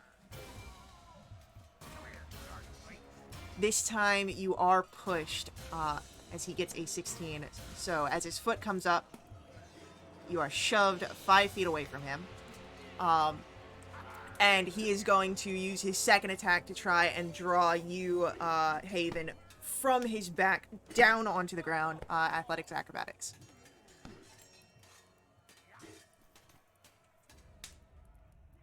That's a 14. 14, unfortunately, is not enough. He pulls you forward, and you feel the crack of the floor against your back. You take 2 points of bludgeoning damage. So that's halved because I'm resistant. Half because you're resistant. You are prone, but you still have the grapple here. It's just you are now at his front instead of his back. And it is Haven, your turn. So I'm over by Magda now? Yes. So you're right there. And you're prone. But I can stand up and because You're not grappled, no. I'm not grappled. Like if he was prone, he'd be in trouble because he couldn't stand up. Right. He was able to pull you over, but you still have a hold on him, so you still have the grapple there. He just maneuvered you around. Very cool. If I decided to like just charge straight east and like bodily shove him into the far wall on the right, is that some sort of like improvised attack, or could we do that? Yeah, I'd say so. There is a shove attack here, or a shove action, a special attack. But what we'll do, because you're wanting to try and do damage, we'll run it like it's an unarmed strike. So you'll roll your unarmed strike and do it with that damage. And will I have enough movement to do my stand up from prone and get him all the way over to that wall? It's probably close. How much movement do you have? I have 30. 30, so you up with 15, and then it's... But then the grapple move is halved. Yeah, so I'm going to say you unfortunately don't have enough. At least not this turn. Too many things to do. But he is looking pretty bad. And let's just stand up, hammer in hand, and try and like just bring it up like uppercut like right in the bottom of his chin. Say it, Fun Ford. You know you want to say it. He's already raging.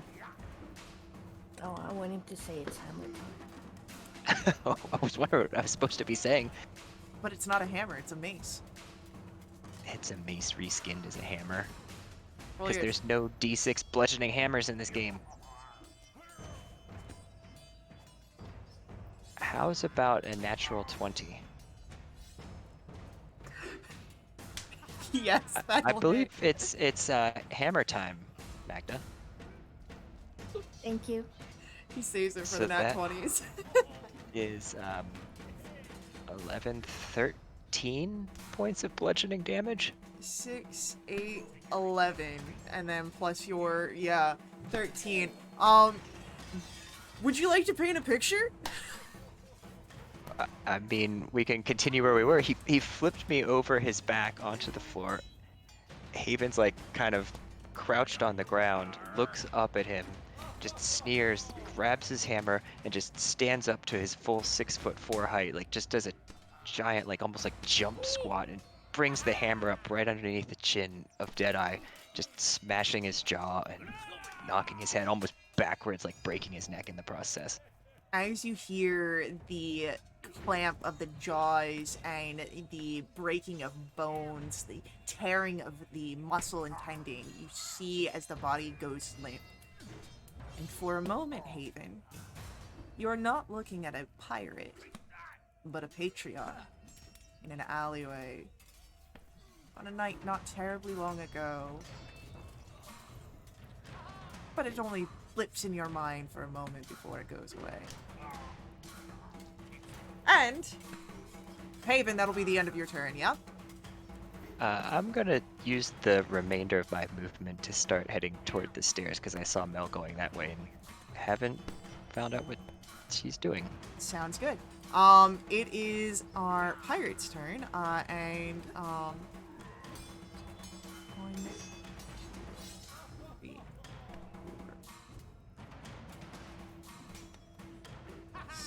4. He starts moving from the tables away, pushing people out of his way as he goes to try and follow after Melioras, but he can only do so much movement this round. As it is now Magda's turn.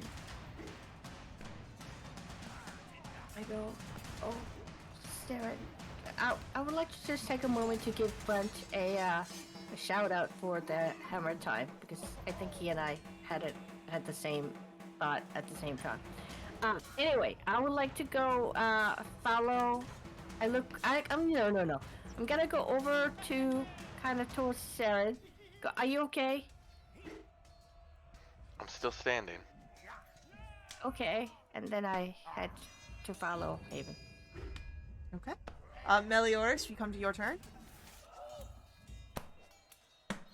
Okay. How does switching weapons work? You can do, Is that so, an action? it's not a full action unless you're trying to be careful. If you just drop your sword and grab whatever other weapon, dropping is a free action, and then grabbing a weapon is part of your movement, so it can be, like, part of your attack. But if you're trying to stow a weapon away, that's when it becomes, like, if you're trying to be careful with it, that's when it becomes, a little bit more involved. Okay. Well, I'm just going to close the distance with this last remaining pirate and swipe. That's an 18 or 6 points of damage. Beautiful. And offhand, that's a 13 hit. That'll hit him. Awesome. Love that for him. That is another 4 points of damage. And with that, the last pirate falls. And you are no longer bound by initiative. And as your initiative ends here, take a deep few breaths. And, well, you are alive after a very invigorating fight. I haven't had that much fun in years. I think we have different opinions on fun. You're alive, aren't you? Well, you've got me there. Still standing.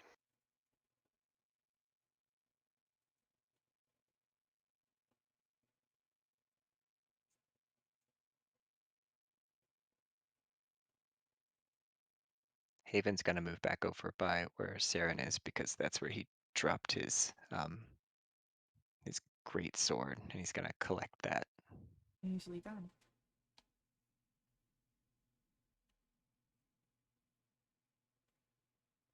Saren's gonna try to lean over the banister and just kind of shout down, "Everything down there, dead, Melioras?" Yeah, I got them all. Oh, impressive. Saren's gonna start making his way over to where Trina was. You can see now it's Serena and the other gamblers are starting to pull the table back up off the ground, and people trying to figure out who put what into the ante so they can continue on their game. But um, it seems that as much hectic as this is, a few of the patron staffs begin to move the bodies, and Alan in the back on the near the bar is very much just shaking his head. It's not an unheard thing of happening in taverns, but it definitely is not something that a proprietor wishes to happen. A fight and death in their store. But you were promised that after you dealt with Tarina's friends, that she would help. Tit for tat, some might say. So Saren makes his way over. Melioras, Magda, Haven, do you do anything? I would like to check the two bodies down here to see if they have anything interesting and then head upstairs. Yeah, you can easily do that.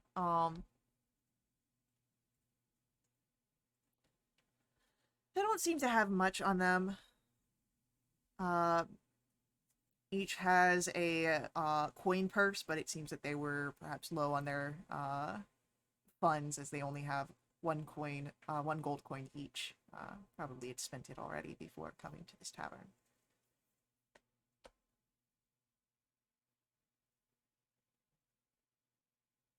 What about Deadeye and his body? All right, yeah. Looking over Deadeye's body, in his vest, you find his coin purse. It has 32 gold and 15 silver. Roll for me an investigation to see if he's got anything else.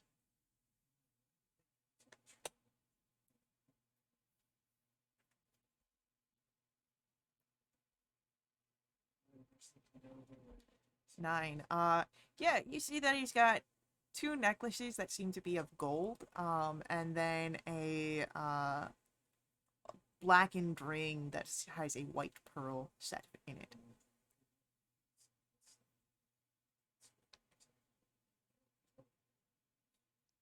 Fashion jewelry or magical jewelry? You don't know. Can we tell? If you had an hour or an identify spell, Mm, maybe later.